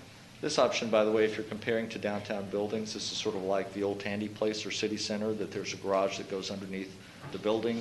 And then there's a freestanding garage and there's a freestanding office building. This next scheme is something that might be more comparable downtown to Frost Tower. In this case, we do not use all of the property. We keep all of the south half of that parking lot available, either for continued parking or for future development if you might need future development there. It preserves the idea of a public plaza as an entrance into the existing technology building or the plaza building, sorry. And then it looks at the entry to this new building's garage, in this case, the upper part of the garage being off of the north there along Weatherford. And you see the entry to the building also being along Weatherford, again from a covered loggia, so you'd have security and a lobby there facing that direction. And then if we go to the next slide, which takes us down to the basement level, you'll see this has about 84 secured parking spaces that do not connect to the garage above grade. So a person parking here would take those 6 elevators that you see, those 6 X's on the right-hand side of that building, would go straight up to your floor. And again, we would use the same existing ramps that currently serve the basement level of the plaza building. But on this particular configuration, the building would have to be taller. The building gets taller in this case. And there is a premium per floor. Well, both buildings, it's interesting. It's an interesting comparison because the cost of these two options is really the same. And it has to do with the fact that in the first option, you're excavating more because you have a larger basement. So the cost of the excavation, those underground spaces, are more than the cost of these above ground spaces. So there are some trade-offs there. So you really, cost is not an issue in comparing these two based on the estimates that we've had done. Okay. And these are all still very conceptual, Commissioner. We could still look at a lot of different options, but these are, I think, two good ways to consider this building. As you look at a typical parking level, you see there that it's all parking on these intermediate levels. You get up to the office level, and it's again a very efficient 21,000 square foot floor plate. In this building, in this case, I believe we are at 14 levels, 12 levels. So it's a taller building would look something like that. For an office user, if you're looking qualitatively, it has the advantage of getting the office users a little bit further up, so you get better views and that sort of thing, better light than you would have from the lower building. And then this again is a section cut through that building that shows the secured parking below. It shows the levels of parking in the gray, and then shows the office in yellow above that. And then finally, this last slide looks at just how parking gets distributed. In this existing area today, you have about 858 spaces. When we do all this, we net, in the first option you looked at, an additional 455 spaces, and in the second option, an additional 556 spaces. Would this parking be made available like after hours for the public, or how does that work? It could be. That'd be a policy decision for you all to consider and make, but it could be made available after hours if you wanted. And what's done now, is it made available? I don't know if that existing lot is available to the public after hours now or not. I don't know. Marvin, do you know? Marvin knows. I'll let you know. Will you let us know in a few minutes? Yes. He's on it. Normally what happens with our parking is that on special events, downtown special events, we open up our parking garages on the weekends for them. We did have a contract with the downtown TIF at one time, and in order for us to open up to open up our garages, and they have ended those relations with us. And so normally we don't open our garages up anymore because of the damage that had been occurring when we did open it up to the public. We were no longer being reimbursed for, when they drive through a gate before it actually raises up, that type of stuff. So, and the cleaning of it. So we have really limited the utilization of our facilities only to special events. And Which is usually maybe Main Street, Arts Festival, 4th of July, and the Parade of Lights. That's correct. Yeah. What about families visiting people in the jail? Where do they park right now? Families visiting people in jail during the daytime, some of them park in this. At night? We do not open up our gates for that, I don't believe. See, that's where I would suggest that we might look to do something on that. I think Marvin has an answer for us. Come on down. Welcome to Tarrant County again. We haven't seen you a whole lot. You managed to stay below the radar here. You're doing pretty good. We haven't had a chance to scuff him up. Here I am. Yes, to answer your question, there is open parking. We have it at Calhoun as well, and at the plaza. So, hope that answers your question. So, the open parking would be, Calhoun's too far down. Plaza, though, would be a perfect place for people who were visiting families within the jail. In theory. Or families visiting individuals within the jail. Yes, sir. From that standpoint. Okay. And just a word of note from what Ms. Wilson said earlier, it may be time to look at fairly soon an updated master plan and recommendations from you and your department about what other things. And so we are. I'm glad you did mention that. We are looking at that, and I've spoken with GK about it too. We're looking at more so a facility condition-based approach to our master plan instead of, you have the top-down approach, there's the DA needs a building, that kind of thing. But then there's also other buildings that we do have that, so the thought process is to bring in engineers to be able to look at the building in a more holistic approach. So we look at our boilers, our roofs, we give it a score. We take that score for an average, and we give that building a score from 0 to 100. And that's called the FCI score, something that I've done in my other agencies. And so that's how we know when we put buildings on a master plan, we know what buildings are, close to the end of their life cycle, right? So they're all 0 to 100, they're color-coded as well. 0 to 50 is red, 50 to 75 is yellow, and 75 and above is green. And so that way you can build your master plan on a more holistic approach instead of just, what is it that we kind of need right now? So it's a more data-driven kind of approach to it. So just to let you know, we are working on that master plan, but more of in a holistic approach. If you were guessing, when would you guess that presentation will come to us? I'd have to do 6 months to a year, I would say. Just because, again, I have to bring in engineers to do some testing, and there's a lot of data involved with it.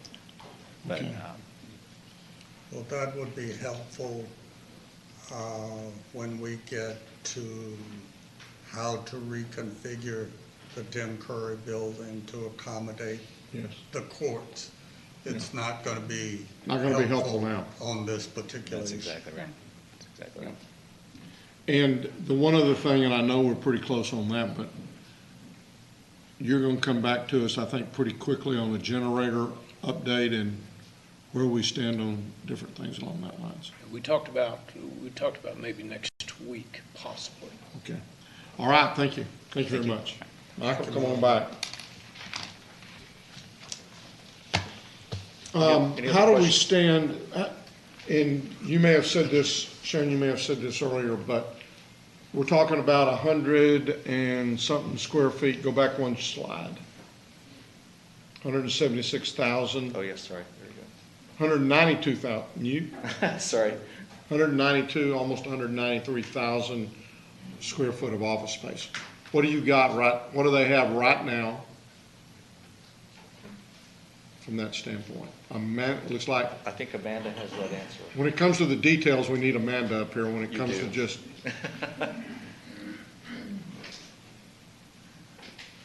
he's the high-level guy, you're the in the weeds guy. So they Now- currently today have 85,000 square feet. 80, sorry. Yeah, 85,000. That's right. So it's about, we're adding about 1.5 times as much space as we have right now. Well, a little bit less than that. What was that? With some future expansion space built in. Thank you. So we're looking at a building that will probably work, the next 30, 40 years. That would be our About intention, yes. 50. Yeah. Yeah, I think we would suggest building a county building for 50 years, not 30 years or anything like that. So we would think Yeah. much longer term than. And then estimated costs? These two options are both about $115 million. What?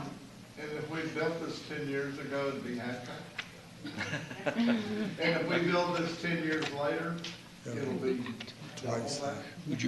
Would you repeat that for More Commissioner than Johnson? Yeah. The price? Yes, $115 million as a total project cost. That's not just the building cost, you understand? I am You mean that pays y'all too? confident, I'm sorry, yes, it does. I am confident, Michael, that through some value engineering, you can get that price down. I'm confident we could too. This is the conceptual beginning. 115 is way too much. But I'm supportive of this idea. I would like to see it placed on the agenda next week to approve it in concept for inclusion in the bond issue. And let you come back with a sharper pencil and some better numbers. I mean, that gives him more than enough time. But. I would ask that we Well, give us several weeks. Let me finish. I want us to get to the financial advisors, because I think that one of the things as a court we've committed to do is to not raise the tax rate. Exactly. And so I think we're at a point where we need to bring the financial advisors in. In the meantime, as you said, we're very much in the concept stage right now. We don't have a design, we have maybe a placement. So there are a lot of things that may be able to do to lower the price, depending upon the skin, depending upon a lot of stuff. That's right. But I think we need our financial advisors to come in and say, here's what we think you can do, and they're gonna have to listen a little bit to what our our transportation folks are doing to determine what costs or what trade-offs we're gonna have to make between one and the other, between either the timing of our transportation projects or whatever. So I think we're looking, we may be looking at a little bit more than a week, but at the same time, we can't go too much longer because next week's gonna be June 1st, and we're gonna have to make a decision well before, I think, August. Well, sometime by the end of August. On the amount of the bond and what all it's gonna. On how much we can do, and if we can do the trade-offs to get that done. Yeah. And I think in all of that, what we're saying, and I agree with you, Commissioner Brooks, this is not something that we're gonna wait on, I think, because of the fact that Marvin has got to do this assessment. It'll be a year before we even have that part done. It's not going to be probably 8 or more, let's see, what'd you say, 2006, so we're at 15 years right now. It won't be 15 before we're sitting here looking at another commissioner or another potential bond project. By the same token, you're gonna have a whole new court by then. I'm not Well, going. we may not have a whole new court, but there may be a few of us observing about the cheap seats.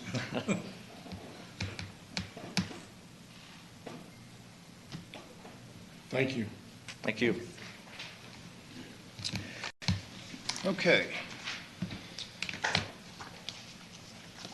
So we want to go and begin our audience participation. Your Honor, we have no one. We didn't decide how to proceed on this bill. Okay, we're not going to have to make a determination until late July or August. I think what you've asked Michael to do to take a pencil to it and see what we can put in there is one thing. We're meeting with our FAs internally either this week or early next week, and then we'll prepare something to come to court, and we'll talk about the financials once we get comfortable with them, and then you all can make decisions. I don't want to wait till August to make a decision on this. Well, August is when you decide what you're going to put into the bond package.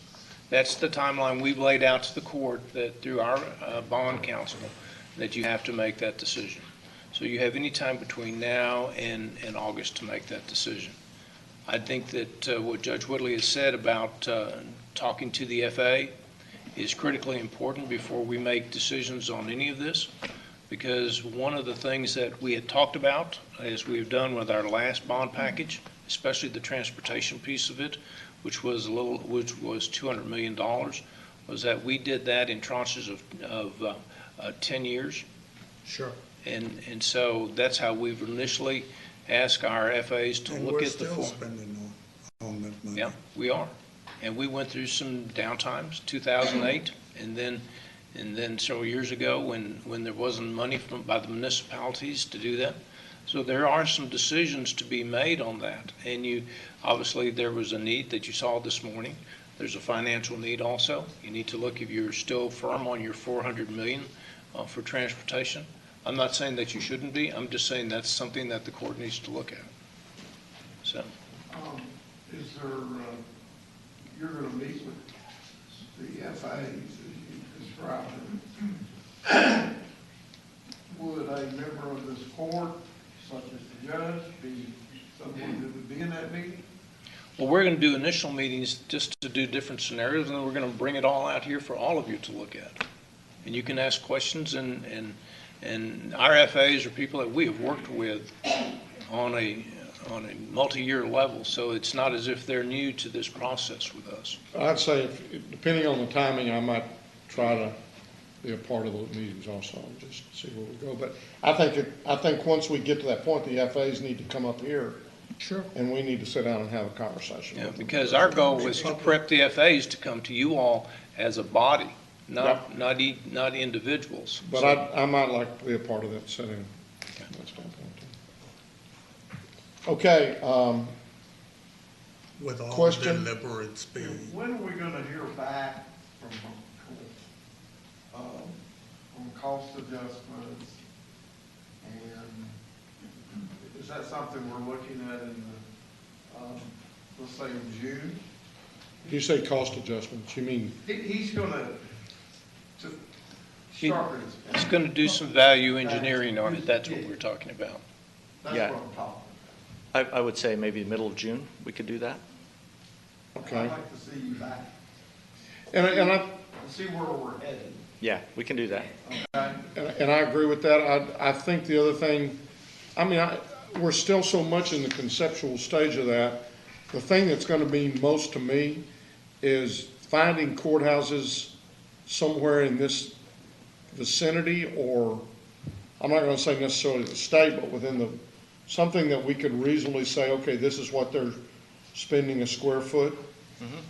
Some case studies. Some case, or something that's gonna give us an indication, because, you know, we know this is gonna be something that's gonna be built pretty quickly if it's approved by the voters. So we're not gonna have to put in a whole lot of time delay in there. We did well in our 2006 package with everything but our juvenile center, and we would have done well by that had we done it in the last decade. But we're in, you know, we waited so long that, you know, there's no question and no surprise in that we were a little out of our budget. And facilities did a great job in trying to bring it back within, but there was no hope when you're 15 years away from when you did your first estimate on it. So just some sort of a clue. And I know y'all been around the block enough to know how to do that. And just whatever you can give us, and give us some ranges. But I think that we're just gonna have to sit down and figure out how we're gonna do it. And as you said, Commissioner Brooks and Commissioner Fickus, as you well know, we have been 15, 16, almost, we've been 15 years and we're still spending on the last one. Well, I think also one of the unique things about this particular project is that there, from a security standpoint and efficiency standpoint, this building has to be, this facility has to be very, very close to the Tim Curry Courthouse, okay, as adjacent almost, whether you tunnel into it. You know, we've got security issues, and that was all brought out when we had a DA in Kaufman and, well, was it the, JP. yeah, but who? He was an assistant district attorney. JP killed the assistant. Assistant district attorney and the district attorney was killed, and his wife, okay, and by a disgruntled former elected official. Yeah. That probably would have been in the secured parking area. You never know. Well, I mean, we can protect a lot. the assistant was killed on the parking lot. The DA and his wife were killed in their home. Yeah. But I mean, I think as is evidenced, as it is evidenced by this building, we gave up security in this building, as far as sending people through scans a long time ago. We opened all the doors, and I still feel like that was the right move to make. And that, you can do a lot, but if somebody's crazy and intent, they're gonna find a way to do the crazy and the insane. And this building, this administration building, and this new building we're talking about are apples and oranges. They are. Absolutely. And I agree with Commissioner Fickus, or whichever one of them say that it needs to be adjacent, and that's why I feel like the site y'all selected is the best site. Yeah. And it doesn't require us to have to demolish or tunnel from here to yon. And It's we less already disruptive. own it. And we already own it, correct. So get after it. All right, we'll come back and see you in the middle of June sometime. Thank you, Mike. Thank you. Thank you, Amanda. Sharon, thank you for paying for this. So, Your Honor, we have We have some audience participations. Yes. Would y'all like to do that now, or would you like to take a short recess and then start it? Why don't we take a few minutes? Why don't we start it in about 5 minutes?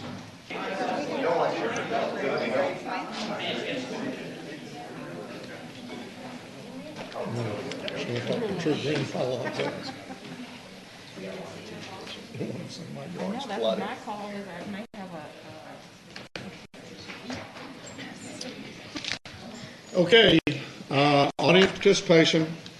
The first person that I will call up is Mr. Morgan from Arlington. Good morning, sir. Hi, how are y'all? Great. How are you? Good to see y'all. 3 minutes. You know the routine. Do I know the routine? Have you been here? You've been here before. No, sir. Well, you haven't. Okay, then let me explain it to you. Okay. Please go ahead and state your name, your address.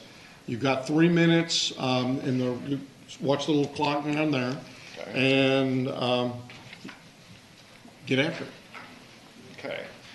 Jason Morgan, I'm from Arlington, Texas. Do I need to give my address? No, you're fine. Okay. I just have a few things to say. First of all, I think we're in the age of being offended, all right? I think it's a big problem for everybody. I think people need to realize that. We're also in the age of medical tyranny, where everybody is like an expert, and so they're basically using their influence to get power to get money or to tell other people what to do. And we're on the age of things appearing before us as far as people waking up about things, okay? And so I, based on, excuse me, the kids getting vaxxed lately, I think we're also in an age of groupthink, all right? So do people remember what was happening January 28th, 1986? Do you remember where you were at? That was the day of the Challenger explosion, disaster, all right? So if you go on Wikipedia and you read about it, they talk about the D-rings and the SRB joints and they didn't hold up and the cold weather or whatever. One thing, you know, kind of like the companies that made it, but one thing that they don't mention in it is groupthink, where everyone's thinking the same thing for this outcome. All the launchers, they want to launch the thing, and all the engineers, all the scientists, they wanted to launch the Challenger, which ended up becoming a horrible thing. You know, it ended up blowing up. All right, so groupthink is the practice of thinking or making decisions as a group in a way that discourages creativity and individual responsibility. A phenomenon that occurs when groups of individuals reach a consensus without critical reasoning or evaluation of its consequences or alternatives. Groupthink is based in a common desire to not upset the balance of a group of people. Okay? So basically, the kids are the buffer in this. All right, they aren't affected by COVID. They don't die. They have a 99.97% chance of getting over it, of not dying. All right. So this kid, let me see. Oh man, they got so much. But basically, I think it's we're making a mistake by giving it to the kids. Because there's no long-term test results on this. So basically, we're giving the adult stuff to the kids, right? They are in the stage 4 trials of the vaccine, which they are the guinea pigs. So. Thank you, Mr. Morgan, for your comments today. Appreciate you coming up. Darren Swain.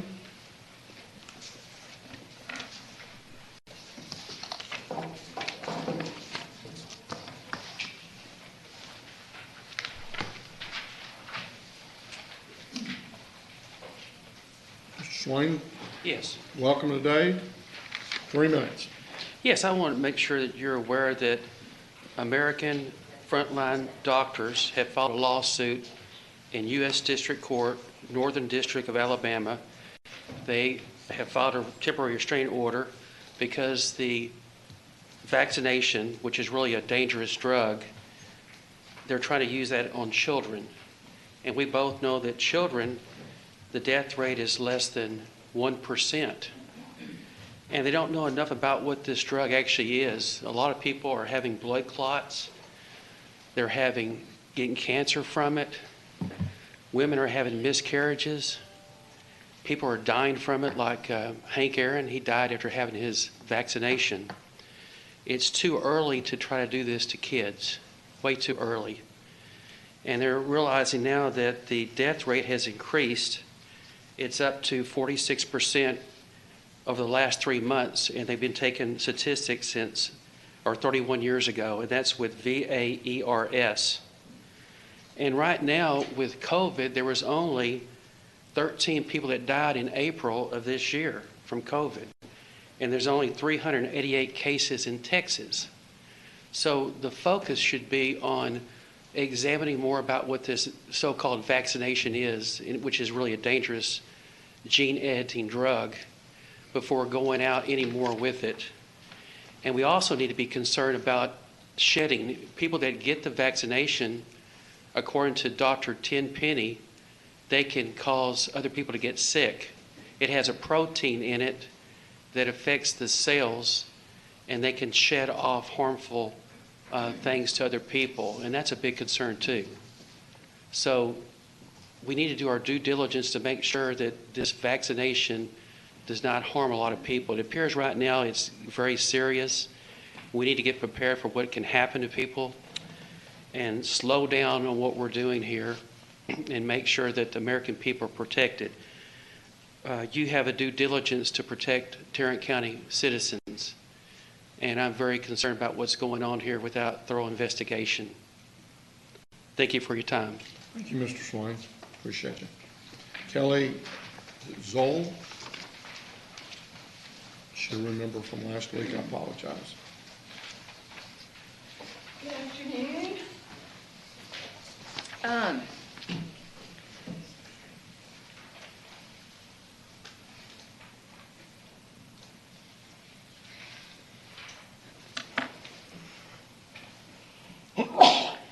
They got a little blue chair for little boys, and they got a little pink chair for little gals. I know y'all are familiar with the bad seed. Well, I think you are sending our children to what could be the electric chair. They don't know what this will do. They have not tested it on 12 to 17-year-olds. A vaccine is not a vaccine until they know it is safe. This they do not know. It is a non-FDA approved experimental mRNA DNA altering drug. As I said last week, the vaccine, this is put out by the CDC, the Vaccine Adverse Events Reporting System, VAERS.com, just reported yesterday that that our children 12 to 18-year-old are getting enlarged hearts from this vaccine. Just yesterday. This is appalling. And I'm going to reiterate too, the 1% that has been reported on this VAERS, Vaccine Adverse Events Reporting System, there have been 4,057 deaths, 11,572 hospitalizations, 25,603 urgent care visits, 32,803 office visits, and 940 events of anaphylaxis. That's very concerning, very concerning. And you're giving this to our children. And they can't advocate for themselves, and they're trusting you, and you guys are popping these little vaccination, quote unquote, little pop-ups everywhere all over the county.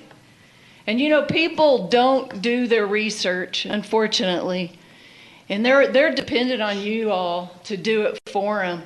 And Judge Whitley, you are asking them to go to their pediatrician Well, they can go to their pediatrician to get these vaccines, these, experimental non-FDA approved drugs as well. You don't have to be, using our tax money, and who knows how much money you get off each injection. And again, it's experimental. They don't know what it'll do. And there are preventatives.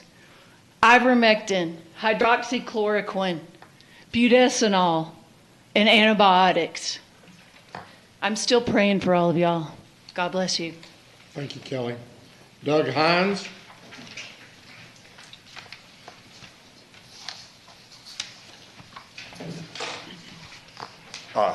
Judge Whitley, Commissioner, I think you've solved COVID for the duration for those in the room. I believe it's frozen out.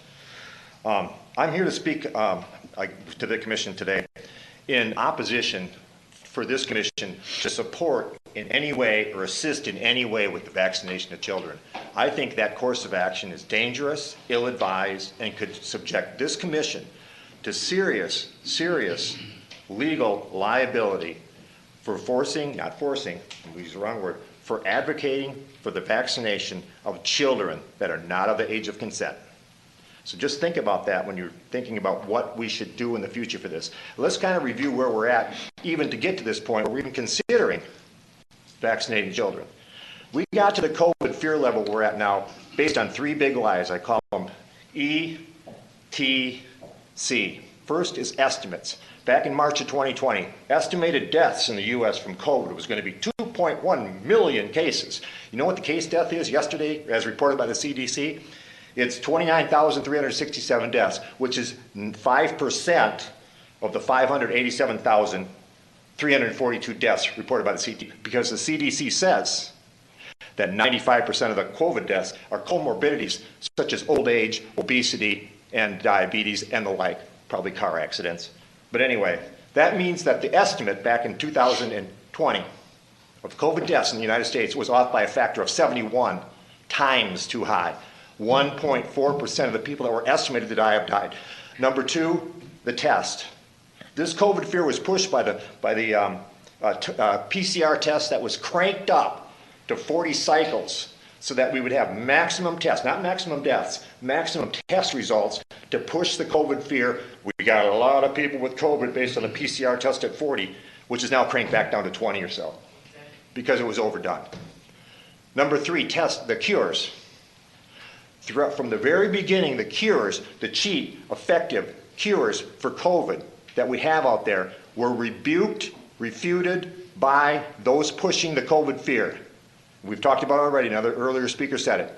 You have ivermectin, hydroxychloroquine, and budesonide, Palmcort, are effective, cheap cures that were out there. Based on those three lies, I can't imagine why anybody, and we've talked about trust in here, I can't imagine why anybody would trust the vaccine as the answer. Way back at the beginning of this pandemic, we had people saying, well, it's just a mask. Just wear the mask. Us here that were intuitively tuned in to the fact that this is going to be based, is and was and has been based on big lies, intuitively knew this isn't about the mask. This is about the end game. And that end game is now here, and it's vaccinations. And this society is going to be ripped apart into the vaccinated and unvaccinated, and it shouldn't be. Please search your souls, search for information, find out in your heart what's right for you, and make the right decision. I hope that's let's not vaccinate the children. Thank you. Thank you, Mr. Hines. Robert Bucher.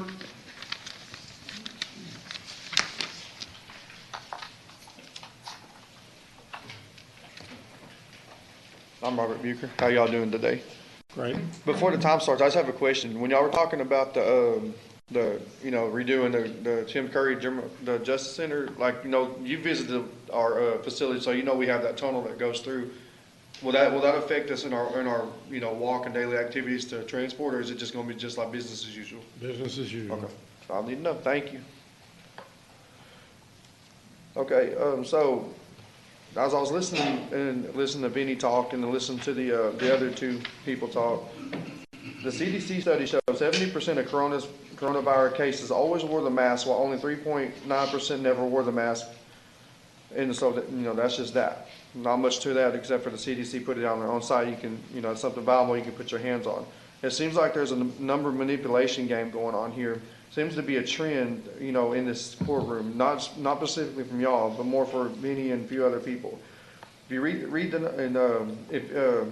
is it all for the love of money, or what is it? To be part of a deadly movement, one which is deadly to the children and adults, which have adverse effects. And this is mainly a vaccine that is emergency approved and still continues to be that way. It hasn't been properly vetted. Not to mention how much money is being funneled in the name of COVID and the vaccine, particularly through, what I've done research on, particularly through for our area, the North Central Texas Council of Governments. The mistrust comes from these adverse effects and people dying. The fact that it's only emergency ordered is the biggest hesitation to not take this vaccine, on top of the people getting sick directly after, particularly some of my coworkers. One of my coworkers said they got me for one shot, but they won't give me for the second one. And she happens to be in a certain demographic, and then I warned her about that. But, I'm glad she woke up. At some point in time, we must wake up to the fact of freedoms and personal choices. No type of propaganda can change the way a person views the way they do their research on how they feel, think, and act. And on top of the personal freedom and choices that we do have, moving forward, and, constitutional rights on top of that, medical and religious freedoms. And we need to really have a lot of weight utilizing that forward to say, hey, people, y'all do have the right to, take it or not take it, but to almost like a filibuster thing and say, well, we're going to kind of scale back a little bit, scale back a little bit, scale back a little bit. Now it seems what Abbott's doing, scaling back a little bit, but still leaving asterisk marks. And I'm just asking y'all to do a little more research, search a little more. I know, Devin, now you know all about the science. Just do a little bit more research on the numbers is what I'm asking for now. I'm not saying, do away with the vaccine, because obviously there's, we got to have a middle ground, because, it is necessary, unfortunately. But it doesn't mean that, that we all have to take it. I appreciate y'all. Thank y'all. Thank you. Thank you, Mr. Bucher. Blanca Martinez.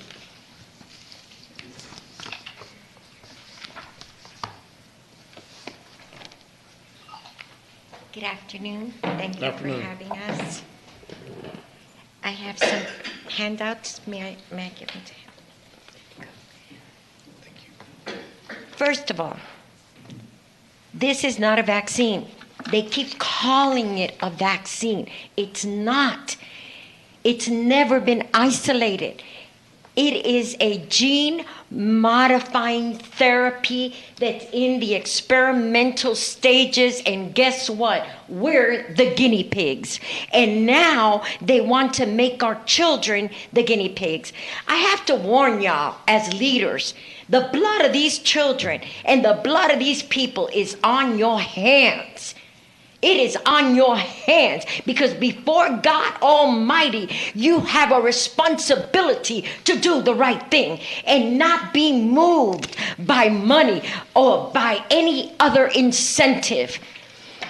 This article here says America's frontline doctors filed a motion for temporary restraining order against use of COVID vaccine in children. Right here. This is the only thing I think that most of you leaders are going to listen to when attorneys step up and take their position as advocates for the people instead of advocates for the almighty dollar and the big pharma, and defend some of us. America's frontline doctors today filed a motion in the U.S. District Court for the Northern District of Alabama requesting a temporary restraining order against the emergency use permitting using the COVID-19 vaccines in children under the age of 16, and that no further expansion of the EUAs to children under the age of 16 be granted. Under age 20, it is 99.97 statistical, zero of the children that get this. AFLDS Pediatric Director Dr. Angela Farella explained, my greatest concern with the vaccination of children under the age of 18 is the fact that there is no prior study of these individuals before December of 2020. These are the 10 things, 10 medical facts regarding the COVID-19 experimental gene therapy. You can cross out vaccine there because that's all psych. That's also, you can think it's a vaccine. It's not a vaccine. It's a genocide. It is going to be the extension of our children or make them into some kind of robots. This is not anything that's beneficial. We have beneficial protocols. We have ivermectin, as Kelly was saying. We have butazidine. We have hydroxychloroquine. Why pushing these This is more than just money. There is a dark, sinister motive behind this. It is evil. There is nothing good behind this. And each and every one of you have a responsibility to stand for the truth, to search your heart and save the lives. Because when you do, God will honor you. But if you don't, you will pay the price. There is always a consequence to our sins. Thank you, Thank you. God bless you.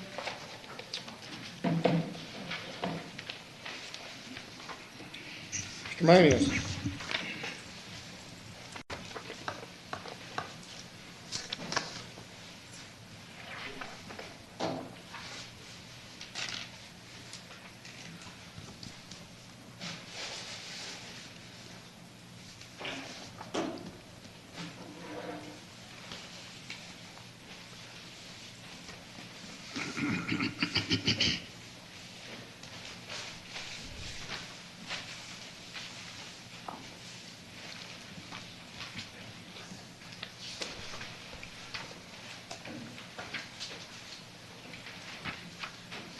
Okay, so that's all that we have on item number 1.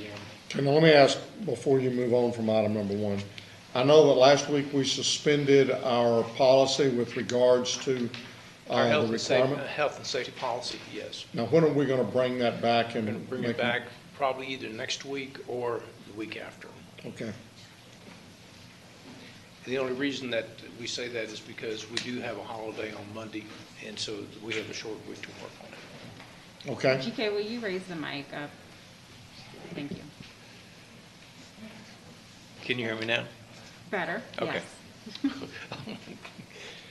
Okay, so we're GK, going to go ahead Before and... you go on, you said next week or the week after? Is that what? Yes. Okay. And the reason is because Monday is a holiday, the county is closed, and so this is a short work week preparing for next Tuesday's court. Okay, so we want to go now. We said that we were going to... We said we were going to hold item number 2. I'd like to go to item number 3.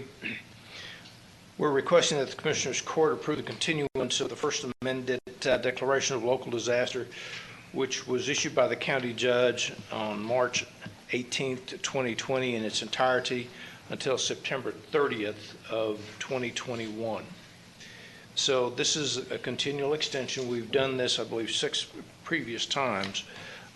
The reason that we chose September 30th is because I had a conversation with FEMA and also with TDM concerning what periods we needed to have in place, or what documents we needed to have in place, and orders that we needed to have in place in order to receive reimbursement from FEMA. And there are 2 that we would not be eligible for if we didn't carry it out till September 30th. And that's the non-congregant housing and also the food distributions. So this is one of those orders that you can go ahead and pull it down at any time, and there's not a penalty for extending it to September 30th. So we're recommending that we approve this continuation of this order and the renewal of this order through September 30th, 2021. Move for approval. I'll second it, but I want to try to understand what we're doing here. By extending this order, we are not requiring that anybody do anything. That's correct. There's no orders. It's an administrative. Yeah. There is no orders, we have no orders in place at the current time. And once we have suspended but that's a court decision. We have suspended the building policy. Right. But at this point in time, I have no orders or mandates or anything like that in place. So you're Okay. right. All we're doing is keeping the emergency order in place in order to be sure that we don't jeopardize our ability to receive reimbursements. Yeah, under those two particular categories. I got it. So we have a motion and a second. Is there any further discussion? Please vote. Commissioner Johnson? Yes. Motion passes unanimously. Members of the court, if we could now move to the auditor section, item B1. We're requesting that the Commissioners Court approve the release of approximately $204,011,000 of collateral as requested in the attached letters to your court communication. Move for approval. Second. A motion is second. Any discussion? Please vote. Commissioner Johnson? Yes. Motion passes unanimously. Your Honor, remember on the district attorney's piece, that's going to be handled after closed. Right. Hyder?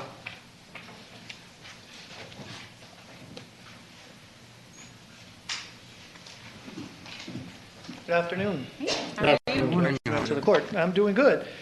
So what I'm coming, the reason I'm here today is to ask the court to approve an extension of the scope of work for Top Shelf Elections application, migration, hosting, and support from EEDS Corporation. I came here in 2019 asking for a 2-year extension on this service provider, our inventory system, because the county was at the time looking to explore for an enterprise countywide inventory solution. So we asked the court to extend it for 2 years, so we just kind of jump on board whatever the county decided. That initiative did not go through, and we need to go out and find something to replace this, because we haven't replaced it. But we just feel that we are not going to be able to do it by the time this currently an in-place contract expires on October 31st. So we're asking for 6 months just to make sure that we have enough time to find a solution, put it in place, and balance our calendars of the November election and the current one and everything that's happening. Move approval.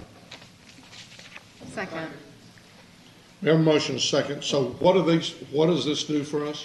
The inventory system, all the equipment that we move in and out, chain of custody and everything, this is the one that keeps the records of, every time we deploy a machine, we scan the serial number and it says it was transferred from Hyder to the judge. And when it comes back, it's back in the warehouse and the seal numbers and all those records. And we're extending this then through March 31st? For 6 months from October, so that'll be till the end of March next year, right? By What then we will concerns have, me about this is that we're extending it to March 31st, and in all likelihood, our primary next year is going to be in May or June. Yeah. So we're allowing for this, and then we're saying on top of that, we're going to be bringing in, if we find a new system, we're going to be bringing in a new system, and the first rattle out of the box is going to be to use that in a primary that is already delayed and may very well fall right on top of the municipal election, if not on the same day as the municipal election. Yep. Wouldn't we be better off to maybe hold on to this system until we get past?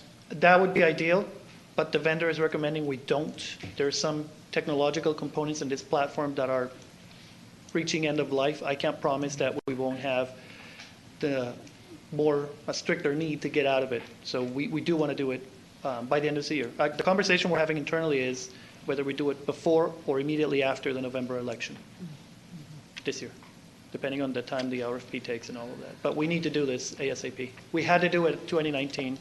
We need to do it. Well, if we had to do it in 2019, we didn't do it, or we did? It was, it was recommended to do it back then, but again, the enterprise countywide system didn't go through, so we have no option. Okay. Any other discussion? No, but I hear you. You'll bring it back to us if there's a problem. If there is a problem, obviously, I will come back and say. Quickly. Let's get it done. Quickly, let's get it done. We will. Commissioner Johnson? Yes. Motion passes Thank you. unanimously. Thanks, Hyder. Ms. Glenn? Move to receive and file personnel agenda. Good morning, Ms. Glenn. Second. We have a motion and a second to receive and file personnel agenda. Any discussion? Please vote. Commissioner Johnson? Yes. Motion passes unanimously. Enjoy your steps.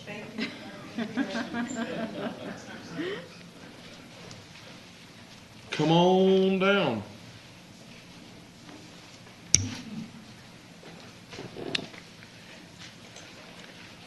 Good afternoon. Judge and Commissioners. We have two items for your consideration. The first item is an award recommendation for bid number 2021-078. This is our annual contract for ammunition for the Sheriff's Office, awarding to GT Distributors per unit price. Move for approval. Second. We have a motion and a second. Any discussion? Please vote.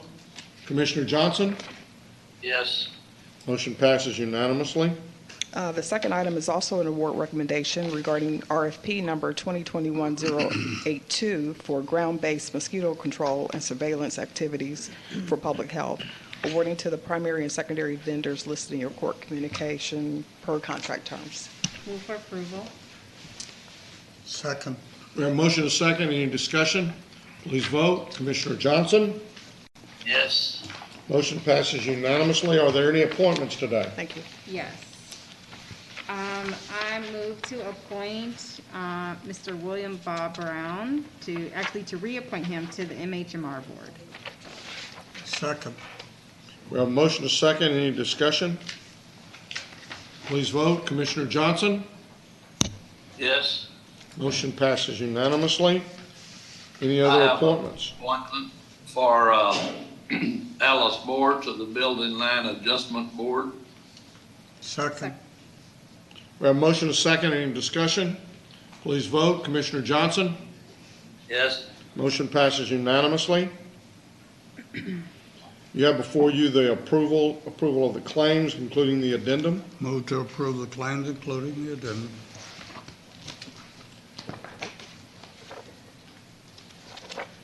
I guess y'all want to get paid. Yeah, there we go. We have a motion and a second. Wait, was there supposed to be something in the folder? Was there any red folder items? No. Okay, great. I'm good. Please vote. Commissioner Johnson? Yes. Motion passes unanimously. Additional briefing items, Mr. Mangus?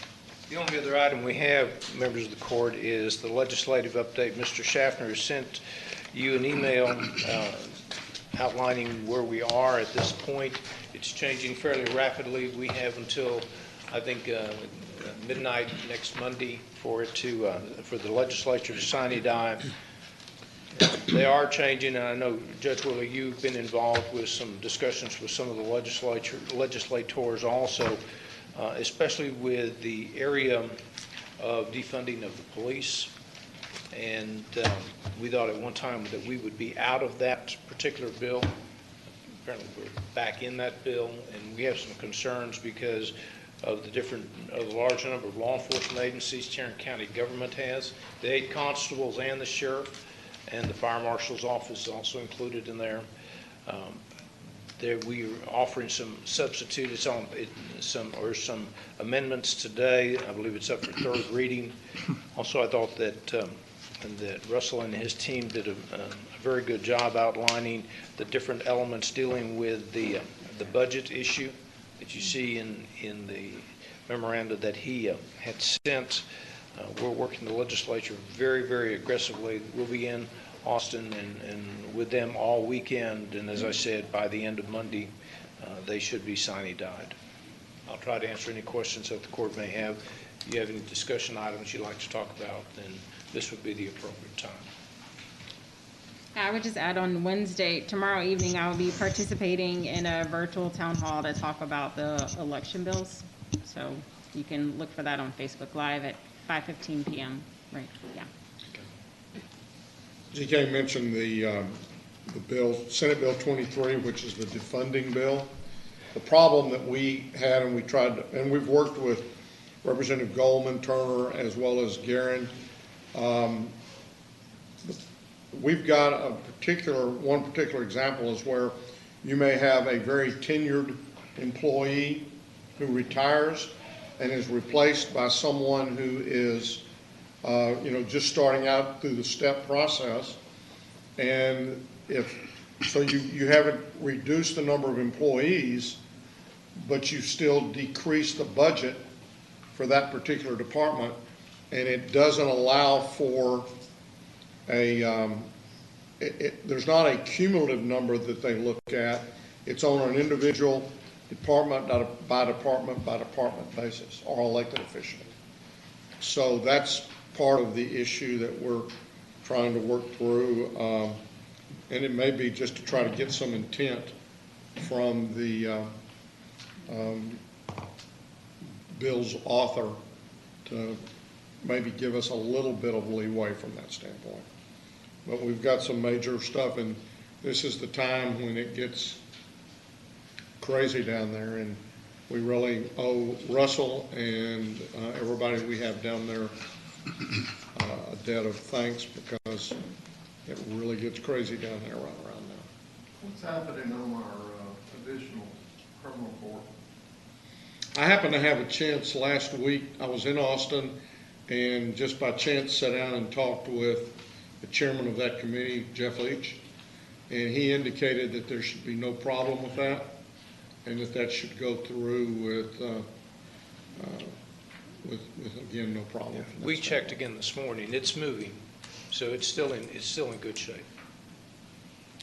And one of the things that and I'll need to get with Russell, but the defunding issue is going to be something that, as we move into the budget process, that it may change the way we begin to budget law enforcement.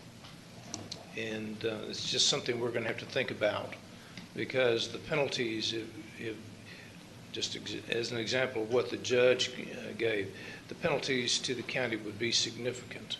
And so how we manage our money with our law enforcement and how we increase their funding on an annual basis, we're going to have to really, really think about how we go about doing that. So just a precursor of what may be coming during the budget process. Members of the court, I'll be more than happy to try to answer any questions you may have. If not, that's all we have at this time, Your Honor. And we will recess our open meeting to proceed to close, to discuss items exempt under section 551.071, 072, 074, 076, and 087 of the Texas Government Code. Goddamn. Having returned from our closed session, we will now address the following matters.